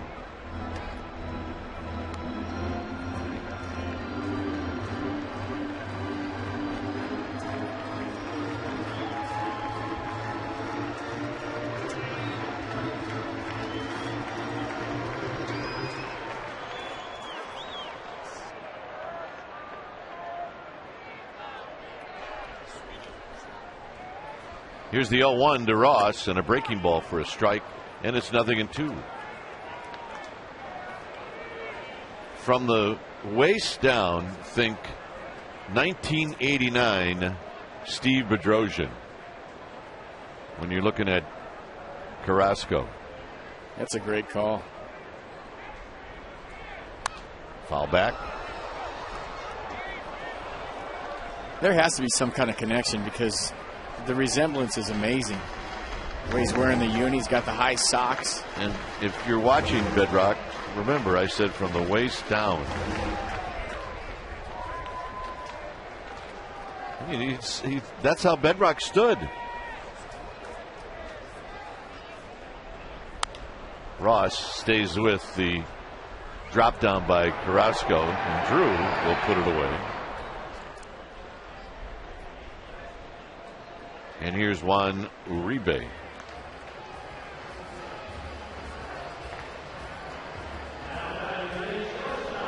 Seriously, the mannerisms remind me of Steve Bedrosian. But this is how Bedrosian used to set up as well when he was closing for the Giants. Bedrock. He's a good dude. I really liked him a lot.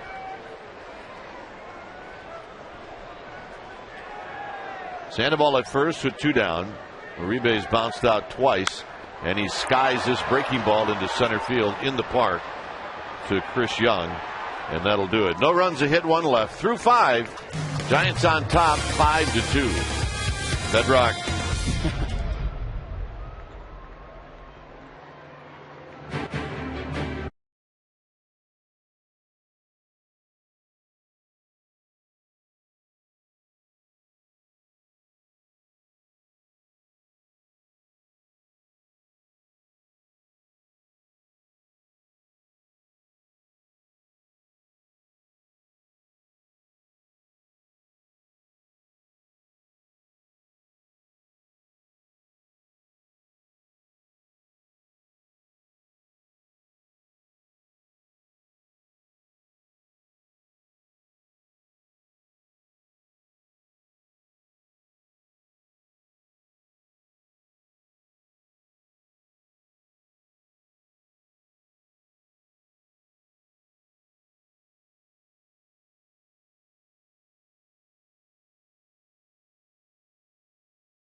Steve Bedrosian. Take a look at Steve Bedrosian. 1989, he closed it out as the Giants won the pennant. But he was a good man, and he was a good closer. And the high stirrups. And he threw hard. Won the Willie Mack Award in 1990. He was a good teammate, too. I mean, I didn't play with him, but this is when I was first starting out as a broadcaster, and he was awesome.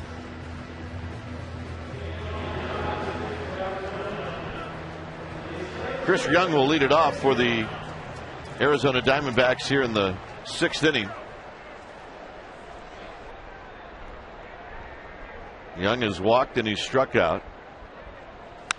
And a bullet, and Sandoval, for whatever reason, I don't think he saw it.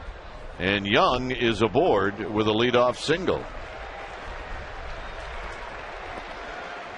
Even with the shades on in a day game, sometimes in the infield, a ball will come out of a white T-shirt behind the batter, and it looks like that might have been the case with Pablo right there. I mean, that ball was hit pretty hard, too. So if there was any combination of the two to where maybe he didn't see it with the background and the fact that the ball was hit about 130 miles an hour, didn't get the glove up in time. So here's LaRoche. Kane back in the stretch. And this is skied. And I mean hit high. This is the highest pop-up of the year, folks. Who's it going to be? It's going to be Sanchez, who was doing the pop-up dance, and he puts it away. Amy G's here. Amy? Well, Dwayne, last Wednesday, Friends of the San Francisco Giants hosted the 4th annual Logan's Freedom Ride. Just wanted to give you a recap of that event. It was so extremely successful. Many thanks to all of the players that came. Over half of the Giants attended. All the people who donated items for the silent auction. Guys, more than $30,000 was raised for families in need, and you can still donate. Just check out freedomridesf.com. Good job, everyone. Dwayne? Yeah, I'm trying to figure, was Amy in front of the bar or behind the bar? Both. Here's Reynolds.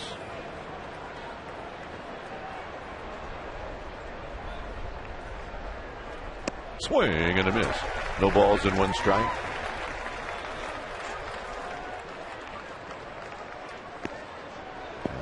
Need to check in with the folks at UC Davis to see if Amy G had any fun. Nope. She studied. She's in the library every night. In bed by about 8:30. Does every college town have a bar called the library? Yes, I think so. Yep, she's studying just like that. Yep.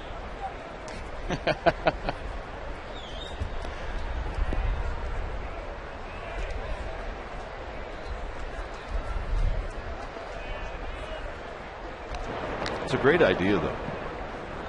You check your kids', credit card charges, and there's $20 at the library. You're thinking, wow, he's buying books. Is that what Cole said? Is that what his receipt said? Buying drinks is what he's doing. Dad, I was at the library. 2 balls and 1 strike. Or the bookstore. I've seen a couple of those. Well, if my receipt said I was at the library, my parents would have known something was up. You never went to the library once. Another pop-up that's hit a mile high. Aubrey Huff, he gets this responsibility, and he makes the catch. Huff had a little bit of he probably wasn't thinking about it, but even if it falls, he's going to get a force play at second base. But it could kick off your foot. A lot of weird things can happen. Well, a pop-up in the infield and a pop-up in the outfield are two different things. Aubrey Huff, when he's playing left or right, you got time to get under it. You're checking it out. There's, you set yourself up. And sometimes that high pop-up in the infield, it's got a little spin to it. It might go back toward the pitcher, come down at a different angle. It's a different animal catching that high pop-up when you're that close to the hitter. And a strike to Montero. Kane with 96 pitches.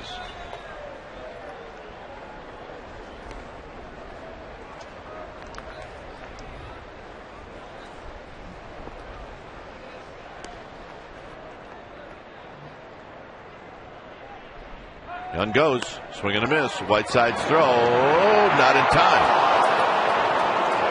Boy, it looked like everything was just about right on that.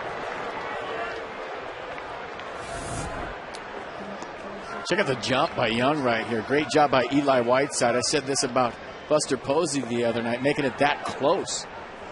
I mean, he stole that base off Matt Cain right there, but Whiteside coming out in a hurry, and a great tag by Wanaribe on the backside of that. You see how he didn't reach out in front and bring it all the way back? That takes time. He let the ball travel, let it get right to his glove, and that's all he did was slap it straight down to the ground. If you're watching at home, that's how you tag somebody out at second base.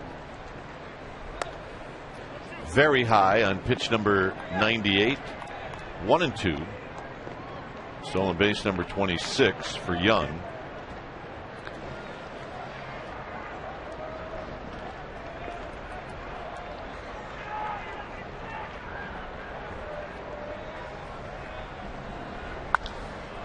Hit into center field. Andres Torres. Side retired. No runs, a hit, one left. For the Giants, it'll be Eli Whiteside to lead things off.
Insurance. To find your local farmer's agent, call 800-FARMERS today.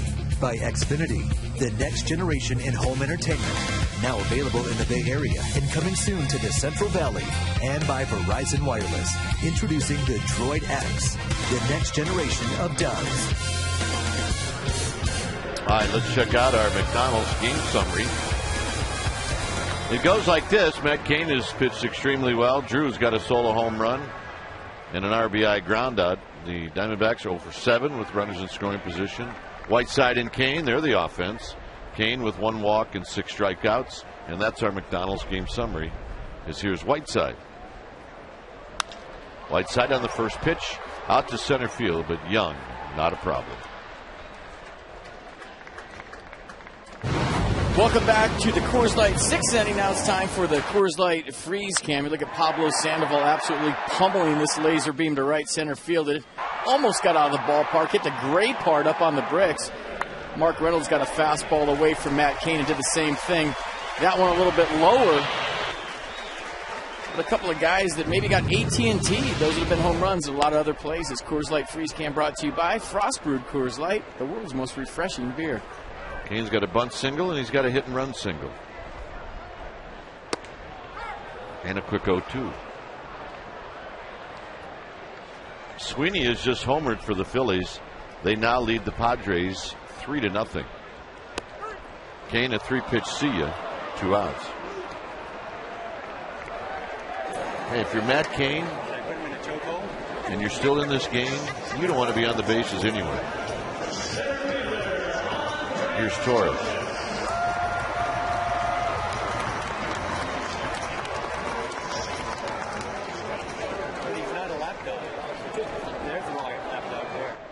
Torres has got a couple of RBIs, a couple of hits. Half the time I see those shots up in there, I can't think of anything to say. They just make me laugh for whatever reason. Hit on the ground, backhanded very nicely by Adam LaRoche, and that'll end the inning. Here comes the 7th. It's 5-2 Giants.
The Rockies special start time 6:15. The first 20,000 fans receive a special coupon.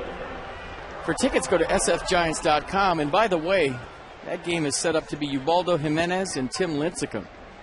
So special start time on Wednesday night, 6:15. Pretty good pitching matchup, too.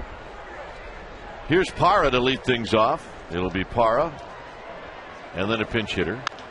And this is a first pitch bouncing ball foul right past Matt Williams. Matt Williams, the big Marine. There he is. Love that guy. Me too.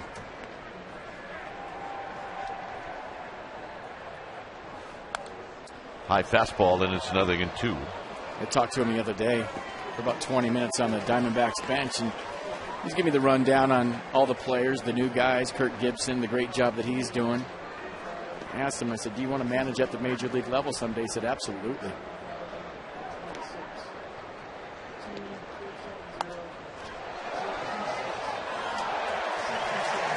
And I think he'd be a good major league manager.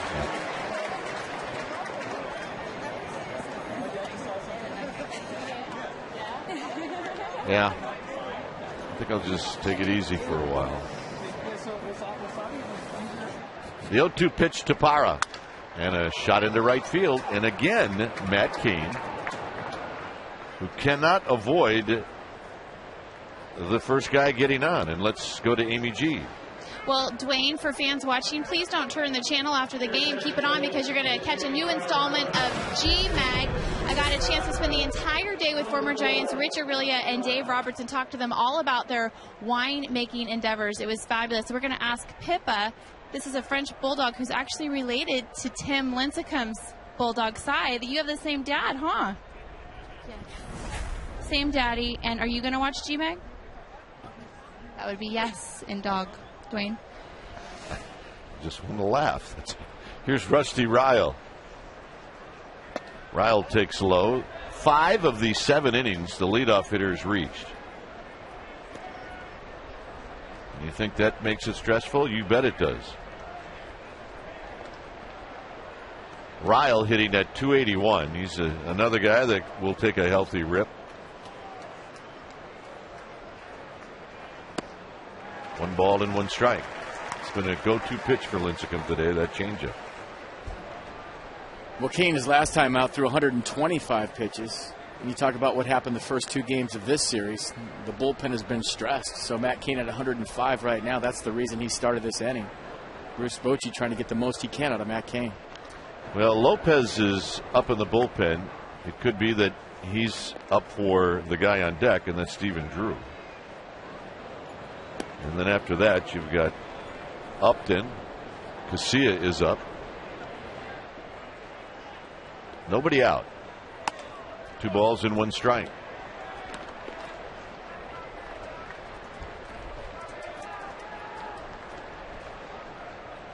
The hit for Parra to lead off this inning, his second lifetime against Cain. He's now 2 for 14.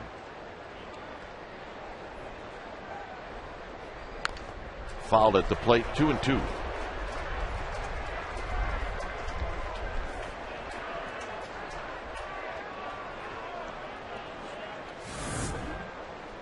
This one might have nicked the umpire. Aubrey Huff has got an equipment problem anyway, because he's coming out of he's bringing his glove over towards the bench, and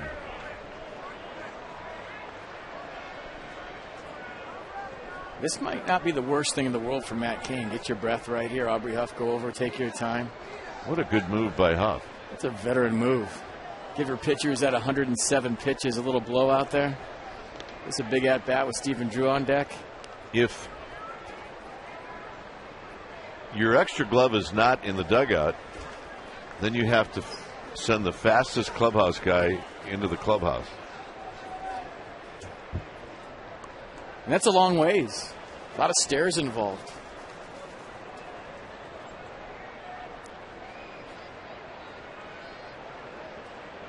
Going with maybe the BP model. A lot of times guys will have a batting practice glove and a game glove, and your batting practice glove you use during practice to break it in. So just in case your gamer breaks, the one you use solely for the game, your backup is good to go. Look at that glove. That one looks pretty new.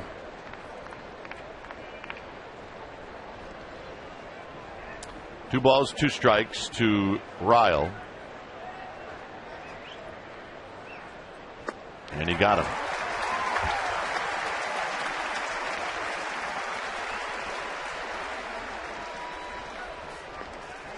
So here's Drew, and here comes Bruce Bochy. 108 pitches for Matt Cain. When it's time for a change, think Speedy Oil Change and Tune-Up. Your oil change, tune-up, and smog experts. We'll be back.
Fastball, slider, change, and this is exactly the situation why Brian Sabian went out and got Javier Lopez. Two-face guys like Stephen Drew. one of the hottest hitters in all of baseball. The last 6 games, he has the most extra base hits in all of baseball. And a great job by Matt Cain today. That's a starting performance that the Giants were looking for. And it sure didn't look like it was going to start out well for him, but boy, did he pitch through that first inning. So Lopez facing Drew. And it's wide, 1 ball and no strikes. Drew is singled, he's homered, and he's bounced out.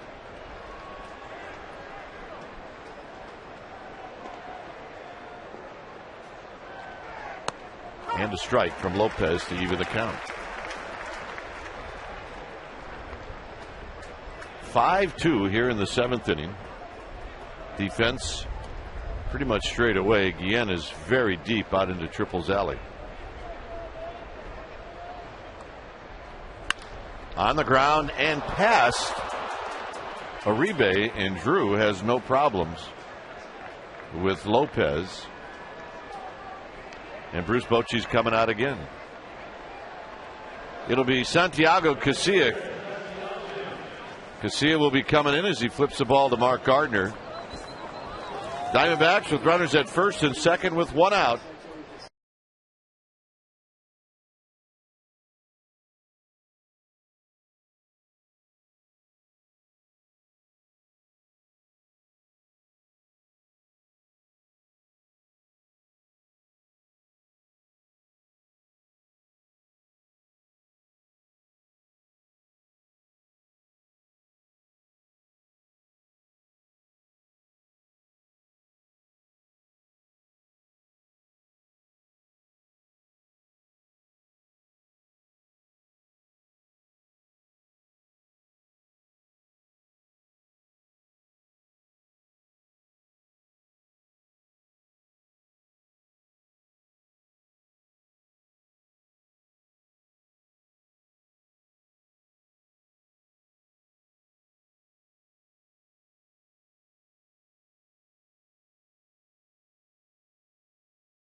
Niners Raiders fallout after a preseason game. Countdown to college football tonight at 6 o'clock at Sportsnet Central.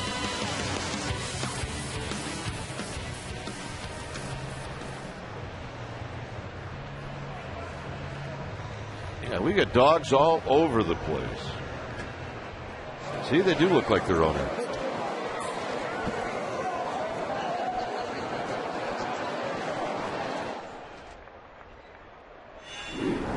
Here's Casilla facing Justin Upton.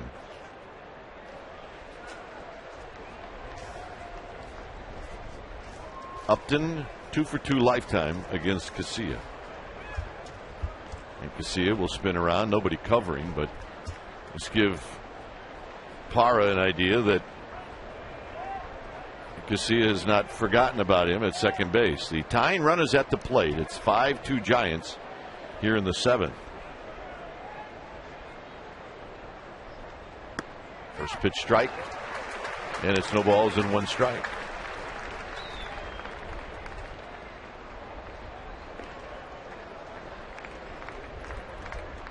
On deck is Kelly Johnson. Affelt now in the bullpen.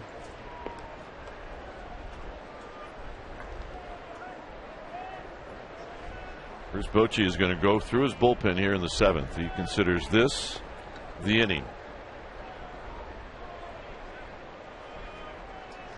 Drive into the alleyway. This is going to be a bouncing ball up against the wall. And they're going to wave in that back runner. Here's Uribe's throw. It's cut off. And doubling home two is Upton, and ownage is ownage.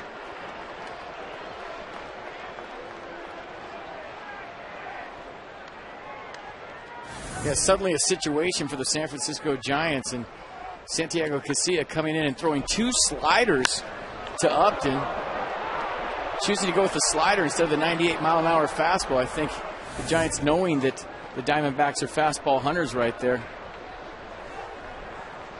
going with his second best pitch, and right now you got a ball game, 5-4. Well, as I mentioned, Upton 2 for 2 lifetime. He'd actually faced each other 3 times. Upton had also drawn a walk. So whatever Casilla's thrown to Upton, Upton's not buying it.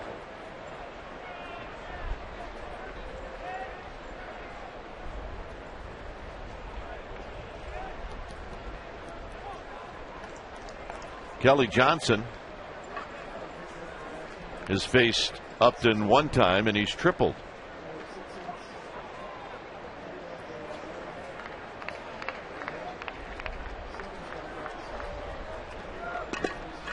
Johnson tonight, or today, is 0 for 3. And that is to the backs, or off of Whiteside, and now the tying run is at third on a free 90 feet.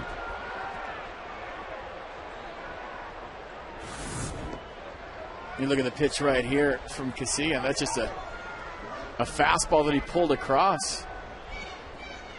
In the mid-90s, Eli Whiteside getting over there. Couldn't get and got a glove on it. He didn't stop it. And a free 90 feet for the Diamondbacks. The tying runs on third now with 1 out. Bruce Bochy bringing the infield in.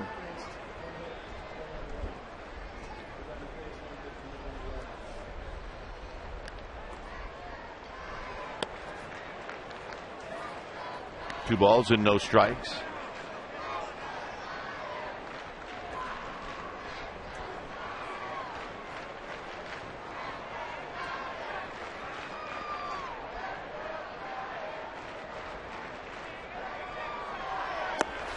And Whiteside doing a great job keeping that one from going to the backstop. Good job by Eli Whiteside right here.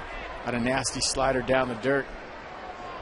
And 4 wild pitches today by the Giants. They had 3 in the 5th inning that had everything to do with the D-backs scoring a run.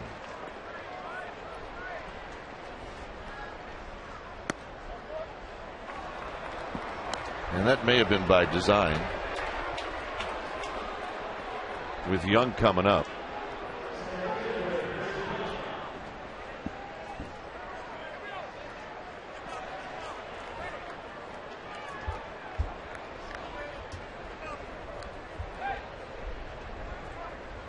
The tying run at third, it's Justin Upton.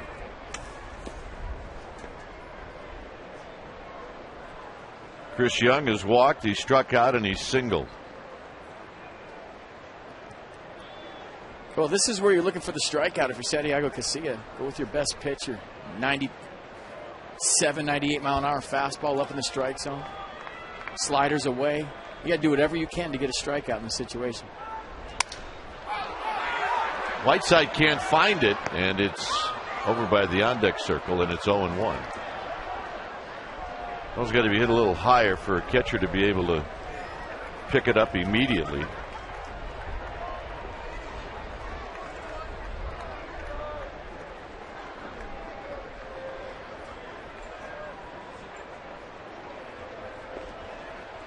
So new lumber for Chris Young.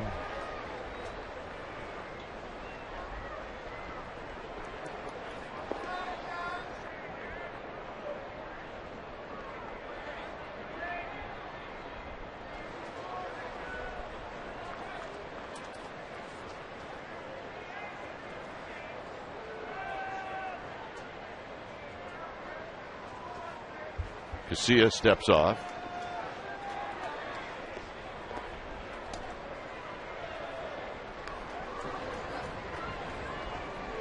Tying run at third.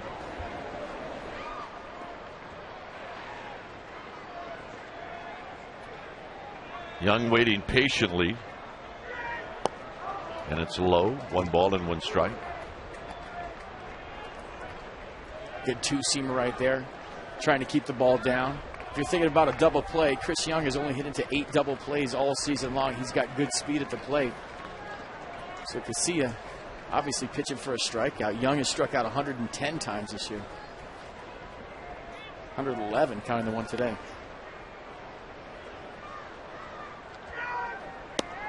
Two balls and a strike.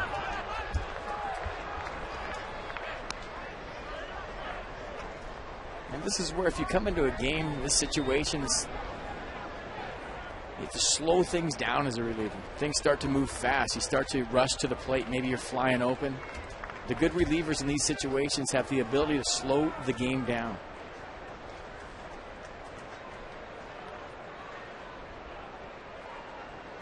Two and one pitch to Young.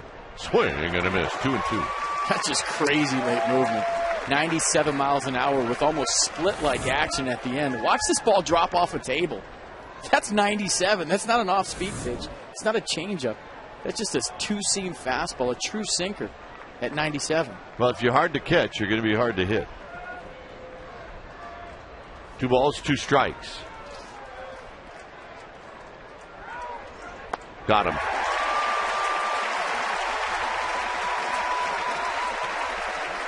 And now Bruce Bochy is going to get Casilla to bring in Affeldt. So LaRoche is going to be the hitter. Affeldt is going to be the pitcher. Giants hanging on to a 1-run lead. It's the top of the 7th. 5-4 Giants. We'll be back.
One's a pretty good pitching matchup on Wednesday.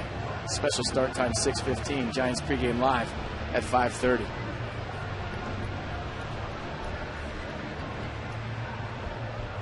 So here's Affeldt.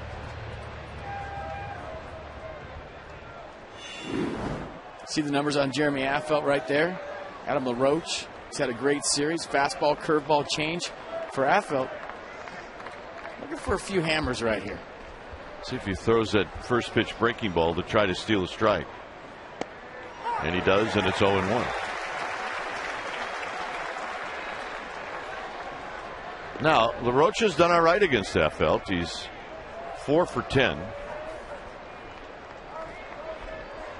The last time these two hooked up, LaRoche drew a walk. 0-2. Do you show him a fastball high right here, change his eye line, maybe throw one up in his eyes, and then go back to the curveball, or do you just triple up and get it over with? There's always that risk when you throw a major league hitter, especially one as good as Adam LaRoche, that he's seen your pitch twice already. Maybe use one here to set him up and then go back to it. Blocked by Whiteside. It's 1-2. The nerve of the catcher, knowing that the tying run is at third.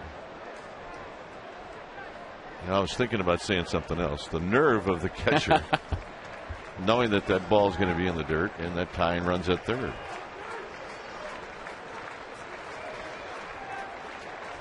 One and two.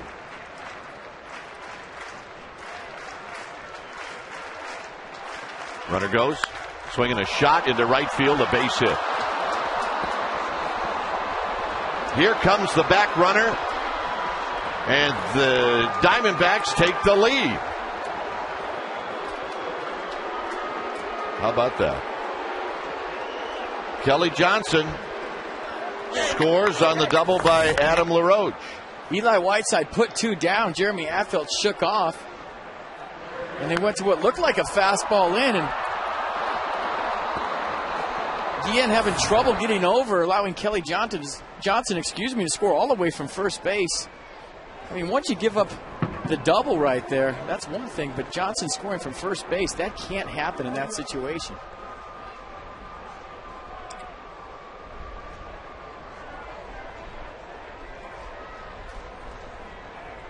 Well, I will say this. Affeldt did everything he could to get ahead in the count and just couldn't finish him. I'll say this about Adam LaRoche. The Giants really have not pitched him well in this series at all. And he kind of likes that ball. Middle in. He cheats a little bit, and he's had 8 RBIs in this series. Now the Giants trail 6-5.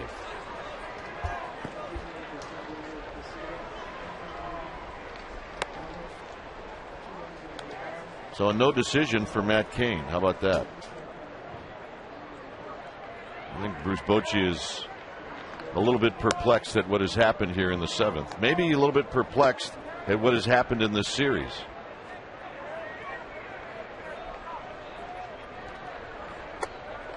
So Montero is going to be the hitter.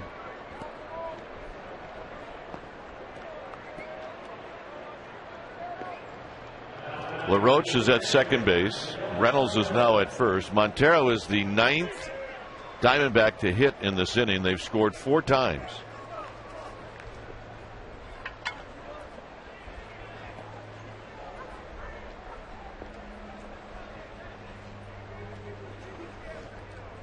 Montero waits on Affeldt, and there's a little pop-up to Sandoval, and this is going to end the inning. Damage done. 6-5 Diamondbacks.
some of the action that you've seen here at the ballpark on the dog days here at the yard. It's 6-5 Diamondbacks. A 4-run 7th inning has put a dent in what was a happy afternoon for Matt Cain. And now Ismerling Vasquez is on the hill. Vasquez fastball, slider, change. Fastball averages about 93 miles an hour. He's got a good young arm. So Freddie Sanchez will lead it off, and the Giants have their work cut out for them. Got to pick yourself up off the mat right here and find a way to win this baseball game.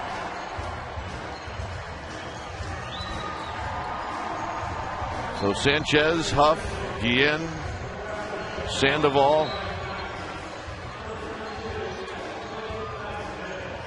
Sanchez is 1 for 3. He knocked in a run with a base hit in the 3rd.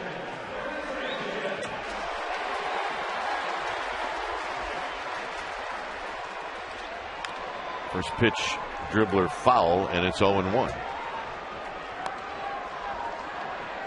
You see the ERA right there for the Diamondbacks bullpen, worst in the National League.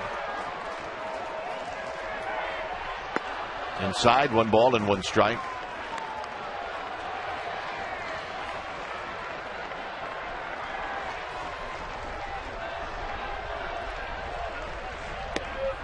One and 2. Pretty nasty right there to Sanchez, who steps out.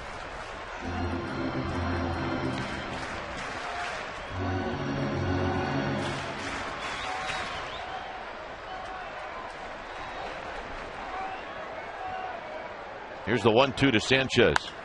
Shot to right field. Upton backs off it.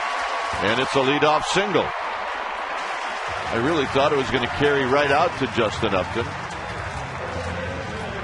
And that'll bring up Aubrey Huff. Well, as an outfielder in that situation, you have to be sure if you're going to sell out and dive for the baseball up by 1, you don't want a leadoff double or worse. And Freddie Sanchez in the Ultramo replay. Look at him getting his hands inside the baseball, staying behind it. Great job of 2-strike hitting. That's Freddie Sanchez. Just enjoy that ball up. Low to Huff. Huff maybe hit the hardest ball of the afternoon in the 4th inning as he lined out to right field.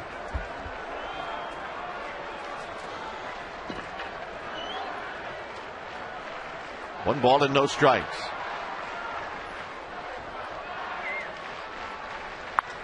Hit into left center field, hit pretty well. Parra can't see it, and it bounces into the seats for a ground rule double. As John Miller would say, here come the Giants. Great piece of hitting by Aubrey Huff. You said he just lined out to right field his last time. It was the hardest hit ball of the day, and he just gets a sinker up and out over the plate. Drives it the other way. And Parra going back on the ball. And that's the sun field right now. You go back right here into the gap. You're looking right into the sun. He had no idea where this baseball was. The Diamondbacks actually catch a break that this ball bounced out of the ballpark and into the stands. Freddie Sanchez would have scored easily. Yeah, Aubrey Huff said, yeah, let's see what that looks like.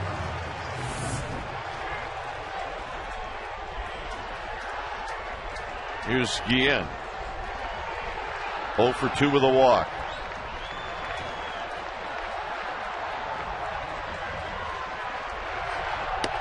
And a belt-high fastball for a strike, and it's 0-1. Diamondbacks defense playing back up the middle. Ground ball to second base right here, scores a run and moves Aubrey Huff to 3rd. Up the middle, and a base hit. Sanchez scores. Here comes Huff. He scores, and the Giants retake the lead.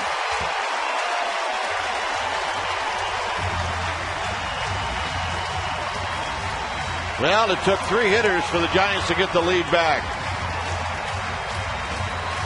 And a red alert to the Diamondbacks bullpen. What a difference 5 minutes makes. Yeah. The Giants may be feeling bad about what happened in the Diamondbacks half of the inning. They come up and a great piece of hitting by Jose Guillen, getting his hands inside the ball once again, just like Freddie Sanchez did. And watch Huff. Aubrey Huff can move. He gets those long legs moving. He's pretty fast. He is. A lot of times you'll hold a runner with nobody out right there, but Aubrey Huff getting a great jump after a good secondary lead, allowing Tim Flannery to score him with nobody out. Sandoval takes low, 1 ball and no strikes. Sherholtz, by the way, is now running for Guillen. And he throws it away, and it's into the seats.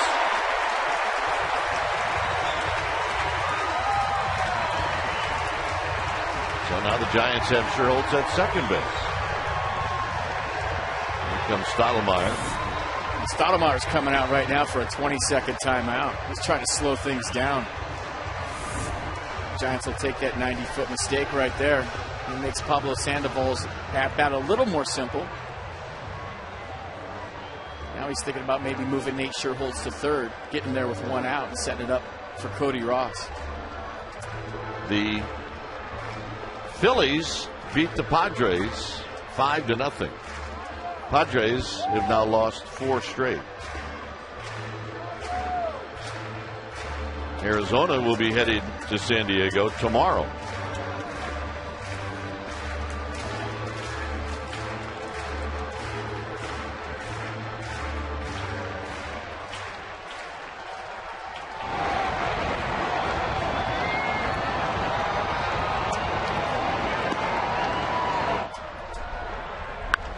Sandoval rips one foul down the left field line.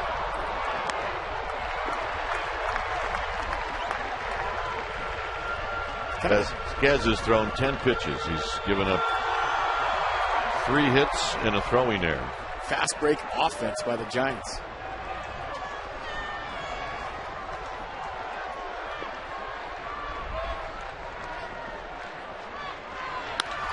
And Sandoval's going to do his job by getting Sherholtz over to third. So a nice job by Pablo Sandoval. That never goes unnoticed in the dugout. Never. Now watch everybody right now. They're all going to the top step to give him a high five. That's called playing the game of baseball. You hear guys in the dugout say, way to play the game, Pablo. Good job. Way to get him to third. That's why that pickoff error was so important. Make sure he's now on third. Sets the table for Cody Ross. Cody Ross to right field. Upton's going to put it away on 1 pitch. Ross with a sacrifice fly. It's 8-6. Nice job, Cody Ross.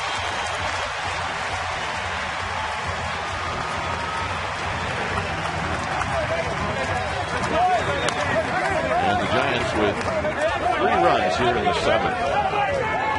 That's just a guy who knows how to drive in runs right there. Looking for a ball out and up over the plate, not trying to do too much with it. Knowing that you have a base runner on third base that can run a little bit. Here's Uribe. That gets me excited. I like when there's a runner on second base, nobody out, and you execute. Simple ground ball to second base, moves the runner over, then a sac fly. That's how you play the game of baseball. That's how you win. This is foul back.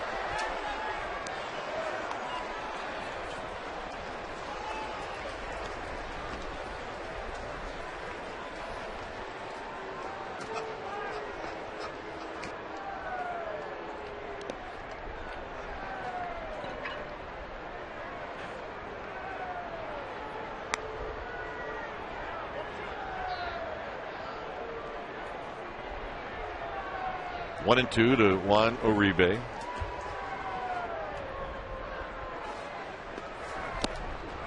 Two and 2.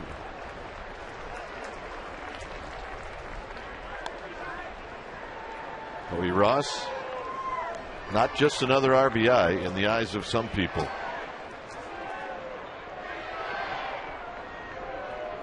Two and 2. Bat goes flying. Reynolds throws him out, and that'll end the inning. Let's hope everybody's okay. Giants are okay. They lead 8-6.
Check out the start time on Wednesday. Jimenez versus Lincecum, 6:15 start. If you reserve left field tickets, only $6 to purchase tickets. Go to sfgiants.com. The answer back by the Giants. It's 8-6 San Francisco. 8th inning. Affeldt is going to face Parra as Nate Sherholt stays in the game. He is in right field.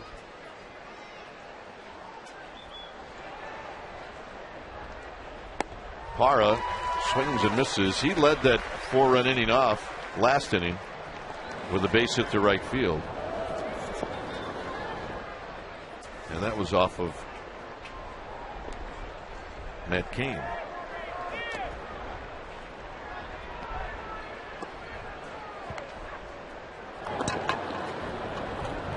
One ball and one strike. Wilson and Romo in the pen.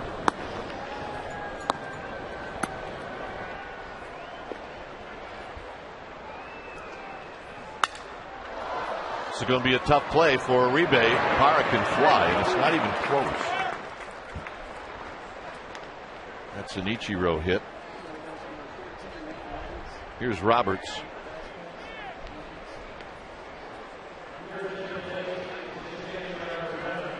Once again, the Diamondbacks get their leadoff hitter on. That is the 6th time in 8 innings. And that causes stress for everybody. Here's Roberts.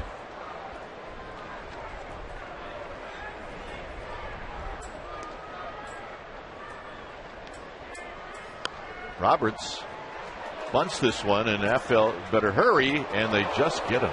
My goodness. Aubrey Huff is thinking, what's going on? What is...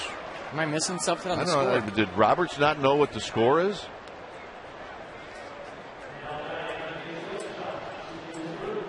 I mean, it's not like he squared around late and bunted for a hit. He squared around very early right there. Diamondbacks down by 2 right now, not down by 1. So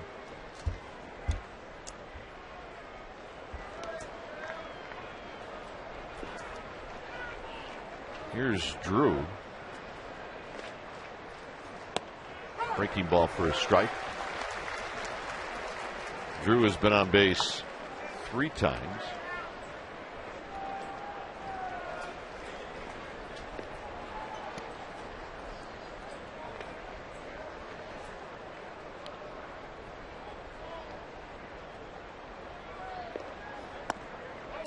One ball and one strike. Probably the last hitter for Jeremy Affeldt. Romo and Wilson ready to go. Locked and loaded for Upton.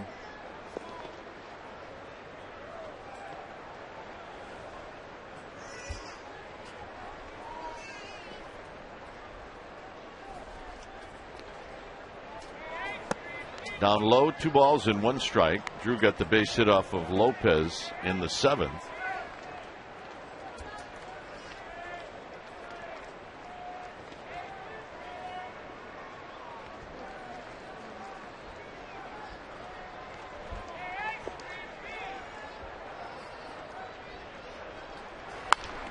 Foul.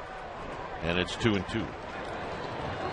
For Stephen Drew right now, you're just seeing grapefruits up there. It doesn't matter who's pitching. If they're sidearm, over the top, throwing 110 or 80 miles an hour, you're seeing the ball like a beach ball. It's just a great feeling to have as a hitter. It doesn't happen very often throughout the course of a season. We're able to slow the game down, and it doesn't matter if it's a nasty slider. Everything looks like it's in slow motion, dude. Up the middle. Sanchez on the dive. His throw, not in time. Runner coming home, and he is safe. And it is a 8-7 game. And Whiteside tried to get the tag on Parra, but he clearly slid around him. Great play by Freddie Sanchez right here, getting to his knee. Almost had Drew at first base, but this is a bold move by Parra, down by 2 runs with 1 out. I mean, if he's out right here, this play can't be this close. when you're down by 2 runs in the 8th inning, you better be walking across home plate. Great effort by Eli Whiteside to try to get back and make the tag, but sometimes you do this with 2 outs in a tie game, try to force the issue at home plate, just keep running through third base, but with 1 out down by 2, holy smokes, you better make it. All right. A lot of stuff going on. It's back to a 1-run game. Affeld departs. Drew with his 4th hit. When it's time for a change, think Speedy Oil Change and Tune-Up. Your oil change tune-up and smog experts.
Giants.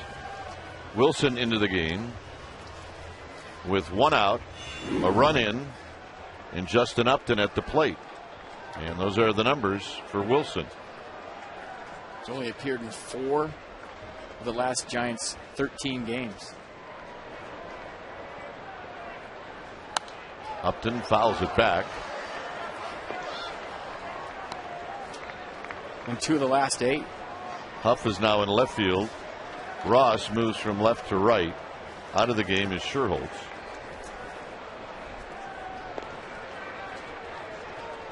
Ishikawa is now at first.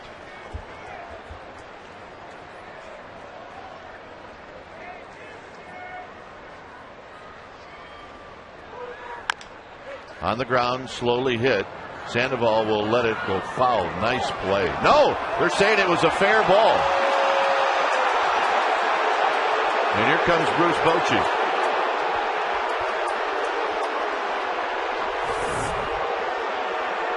Let's check it out.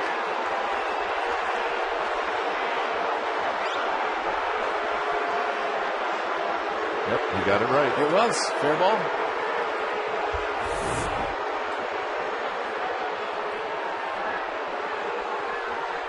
If you think this game can get any weirder,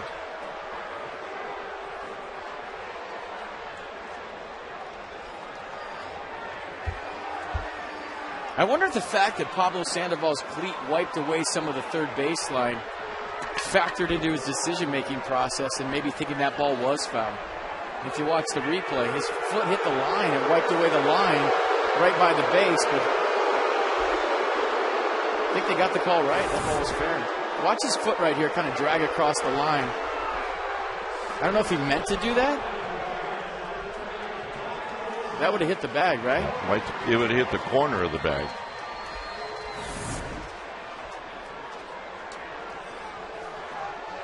Drama. Here's Kelly Johnson.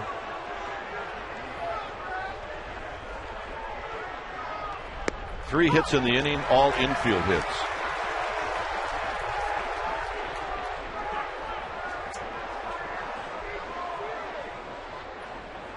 Drew at second. Upton is at first. 0-2.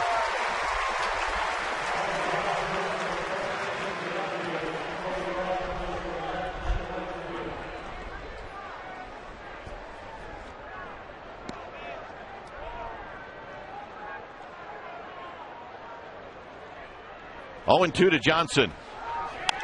Out of play.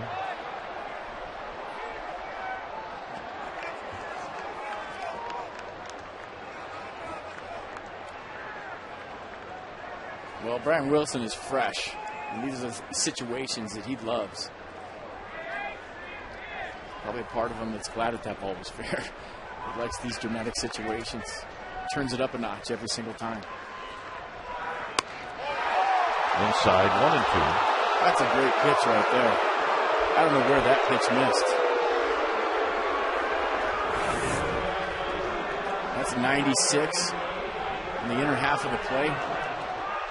A tough one to take if you're Kelly Johnson.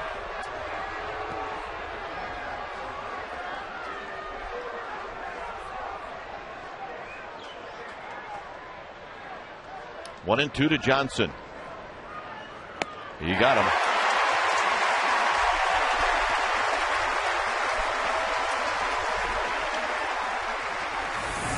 A lot of times you'll hear hitters say not fair, and right there, that nasty little slider, that's not fair. After just painting 96 on the black on the inner half of the plate, Wilson and Eli Whiteside decide to go with that slider down the strike zone. Not a whole lot you can do about that. Great pitch.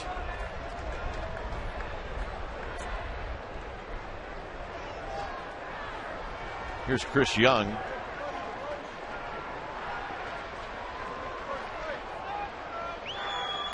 And takes wide. Young is 1 for 3. See the numbers for Young against Wilson. He's 3 for 10.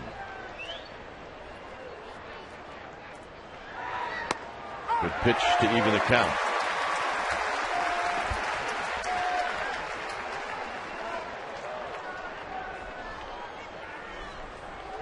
Drew at second, Upton at first.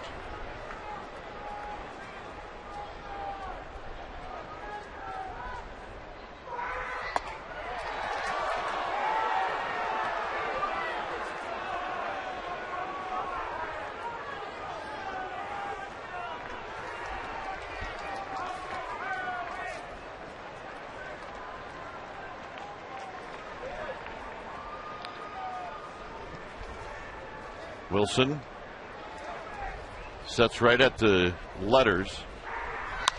Hit into center field. Torres broke back. Now he's coming in, and he'll put it away. Makeup speed, baby. Giants are hanging on.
Insurance. Let us know what you think, and then you can find out the results on Giants Postgame Live. Gentlemen? All right. Thanks, Amy.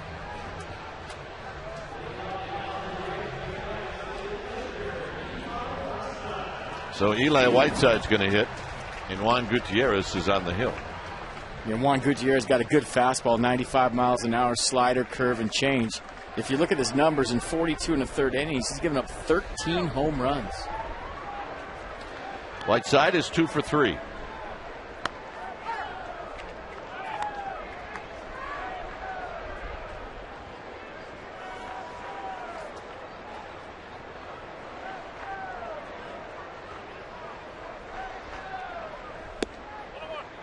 Ishikawa to follow, and then Andres Torres.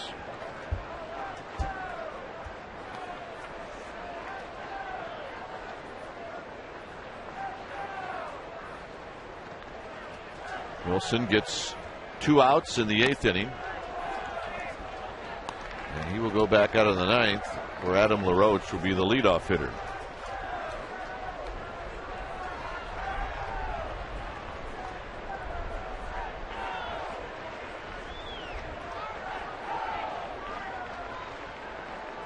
The 1-2 pitch to Whiteside. And he got him for out number 1. Bloomberg Sports, the leader in data analysis, has developed an analytical product being used by baseball clubs. There's also a product for fans. Improve your fantasy play. Track your favorite players and teams. Go to BloombergSports.com for details. Ishikawa hitting at 275. He'll take his first at bat.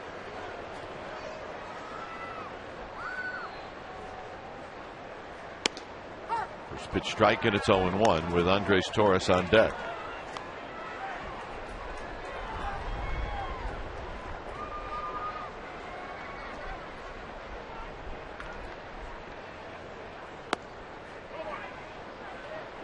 Both teams with 12 hits. The Diamondbacks have committed an error. Diamondbacks have stranded 9. The Giants have left 5.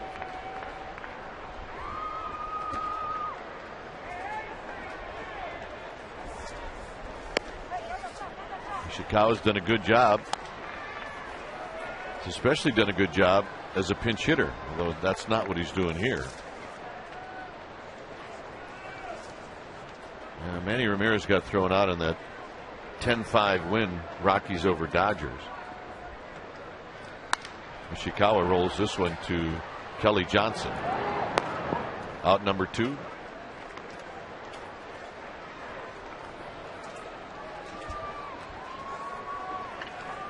Here's Andres Torres.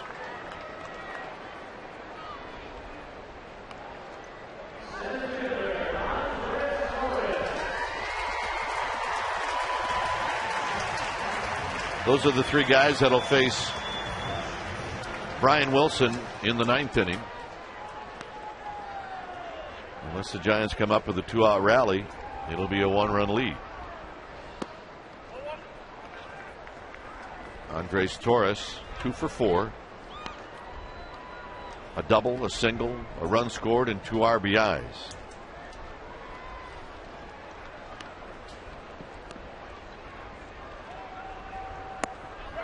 Breaks down on that, a half swing, a ball and a strike. Well, if you're Andres Torres right here, maybe you take a shot.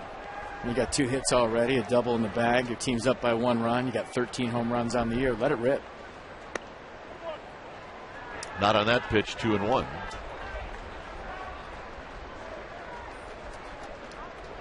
You're basically saying, let out the shaft. Yep. Let it fly. 3-1. Guys do that. They get a couple hits in the bag. Got a 2 for day. Your team's ahead by 1. Well, I know a few guys that do it all the time. Play with a guy that did it every single at bat his whole career, and he's still doing it. Matt Stairs.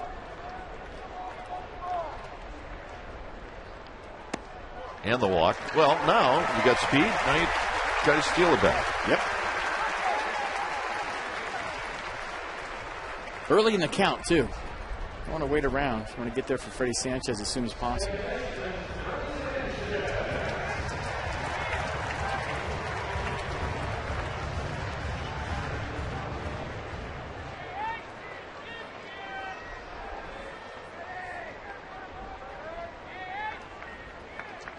Sanchez has had a good day. He's 2 for 4. His leadoff single in the 7th started the 3-run rally that gave the Giants back their lead. And the Diamondbacks thinking along the same lines that we were, and it's 1 ball and no strikes.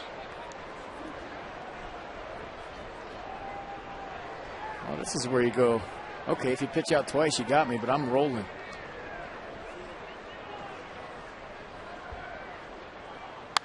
Out of play, and it's a ball and a strike.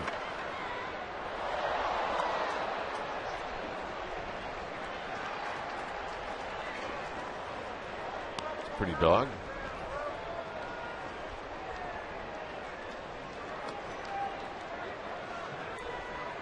Aubrey Huff on deck. Hit out to right field, hit pretty well. Upton can't get it. And Andres Torres is on the move. Here he comes around third. He will score. And Freddie Sanchez comes through. Boy, did he get some backspin on that ball over Upton.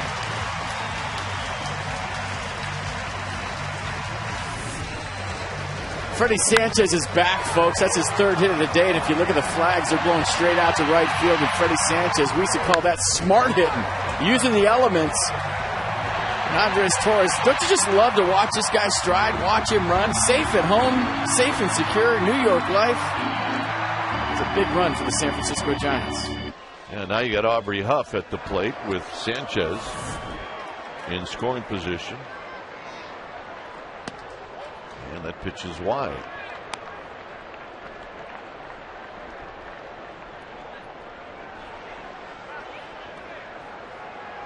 Huff doubled in the 7th inning. That was after Sanchez had led off the inning with a base hit. See, Mike Fontenot is on deck. And now they're not buying the fact that Fontenot is going to hit. But it's a good deke. If Huff would have known this, he'd have swung at the first pitch no matter where it was.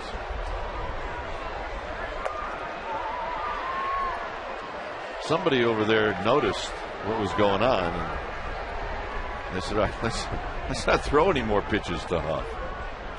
Yeah, I don't think Kirk Gibson was buying the fact that Sergio Romo sprinted to the bullpen quickly and Mike Fontenot grabbed the bat and got in the on-deck circle.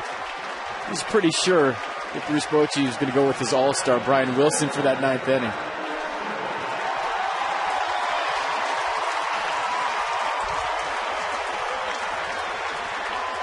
That's why National League Baseball is so good.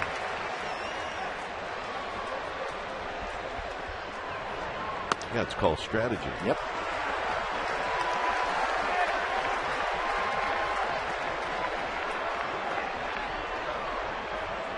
Wilson looking for his first big league hit. Who knows, as weird as this game is, he might get it here, and that's out of play. It's a great hack. Crowd is digging that hack. And break down Brian Wilson's swing. Nice little leg kick right there, nice and slow.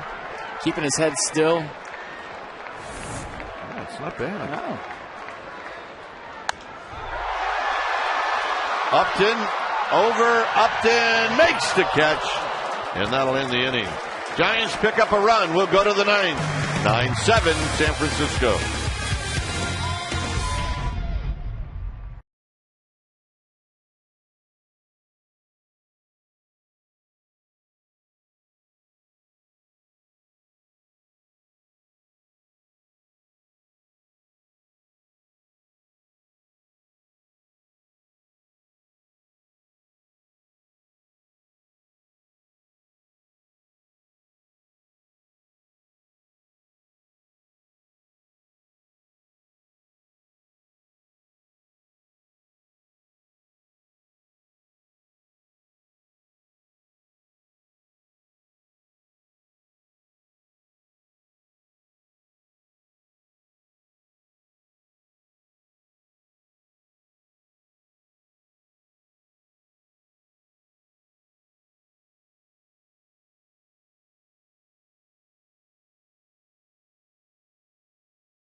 9-7.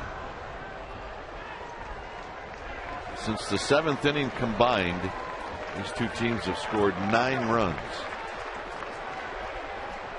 Here's LaRoche facing Wilson, and the first pitch is high.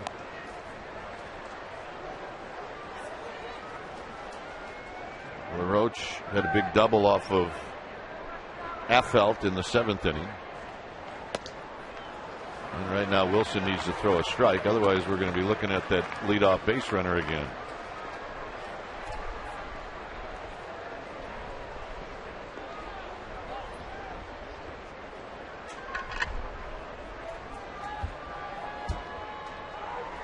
There's a strike, 2-1. The last 4 innings in a row, the Diamondbacks have gotten that first hitter on.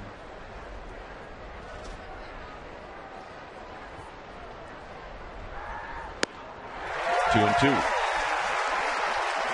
And that's why that 9th run for San Francisco was so key. Brian Wilson doesn't have to be that fine with LaRoche. If this is an 8-7 game, well, maybe he has to worry about leaving one over the plate, but right now he'd go right after him.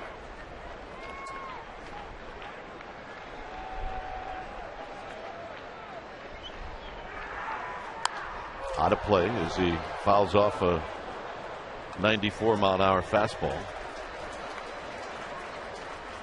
Bonds is here. Good seats, too.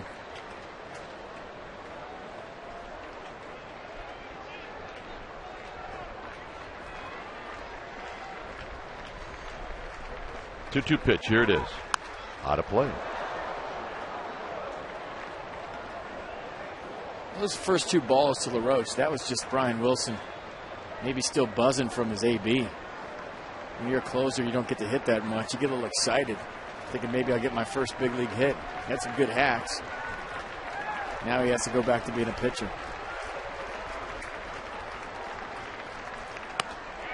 Three and 2.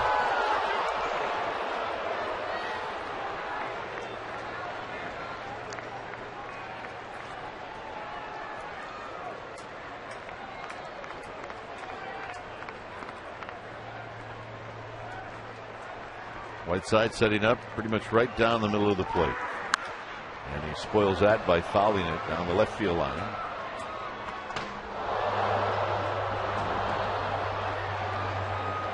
And his slider's open on the inner half of the plate if he wants to go there right now. When you have the command that he has, and he's shown this year with his fastball, that's a tough pitch to get away from. But if he wants to, he can go slider on the inner half. Shot into right center field. Andres Torres is going to get to it. LaRoche is a little dinged up. He's not running very well. 7 out of 9 leadoff hitters on in this game. We'll have a pinch runner. 7 out of 9. Stress once again. You got a guy at the plate right now with 29 home runs on the season. 2-run ball game. Great at bat by LaRoche. Ian Kennedy is the pinch runner.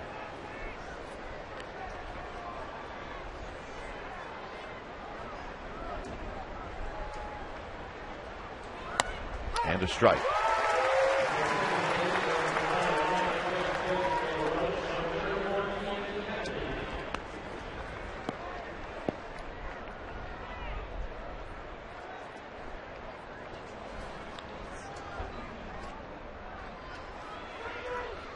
Reynolds pops it out of play. It's now 0-2.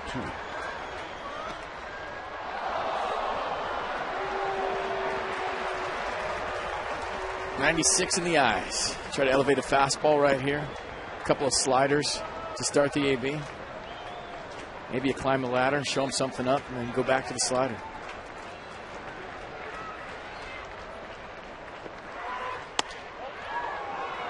One and 2. Reynolds 4 for 10 against Wilson with 3 strikeouts. The defense set up straight away. 2-2.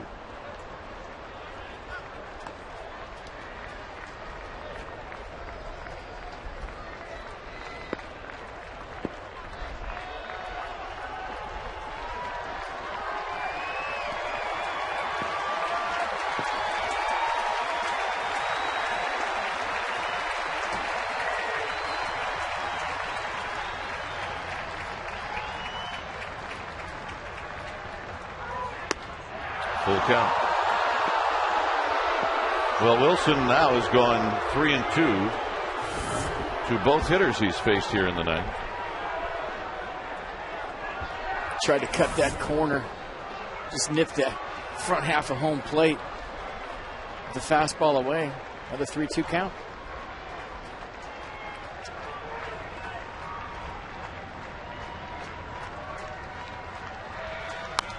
Out of play. In on his hands at 97.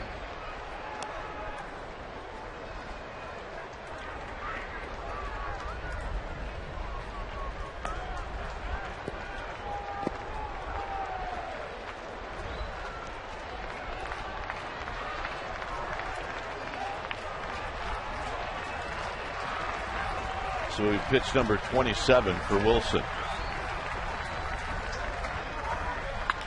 On the ground to Sandoval. That's one. That's two. And that's huge. Well, you just don't expect double plays with Brian Wilson on the mound, but he got one right here. A good feed by Pablo Sandoval. That's the key right here to Freddie Sanchez. Hits him high. He doesn't have to reach down to get it. We've seen Freddie all season long hang in there tough on double plays. And I'll put Freddie Sanchez against anybody in the National League as far as the pivot goes. He's been fantastic all season long. He changed his pivot on that. Throw took him to the center field side of second base. He just went with the throw. Here's Montero.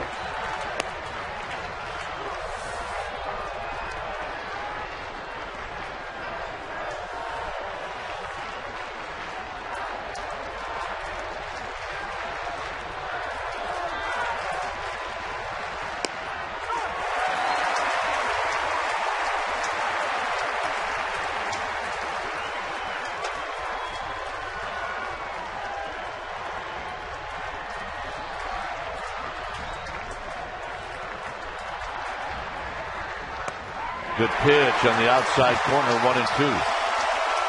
Talking to Bruce Bochy yesterday, he's talking about his staff and command. He said, by far, Brian Wilson has had the best command of any pitcher in a Giants uniform all season long.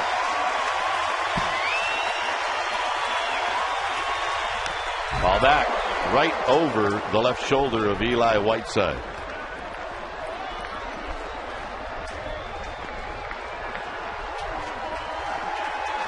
Montero has never had a hit against Wilson. He's 0 for 5.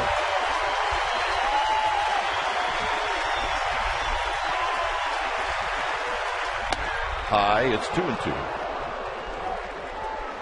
He tried to throw that pitch a million. A little bit of an overthrow. Is that what you're saying? Yep.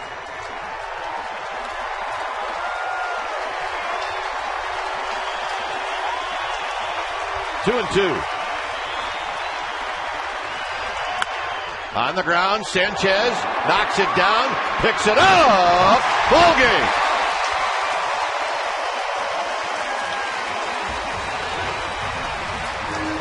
Wow. Take a deep breath on that one. Giants win it by a final of 9-7. And Sanchez with a nice play. Just another ho-hum play from Freddie Sanchez at second base. Had a little more time than he thought, but a great job of just knocking that baseball down and getting the job done. Giants win.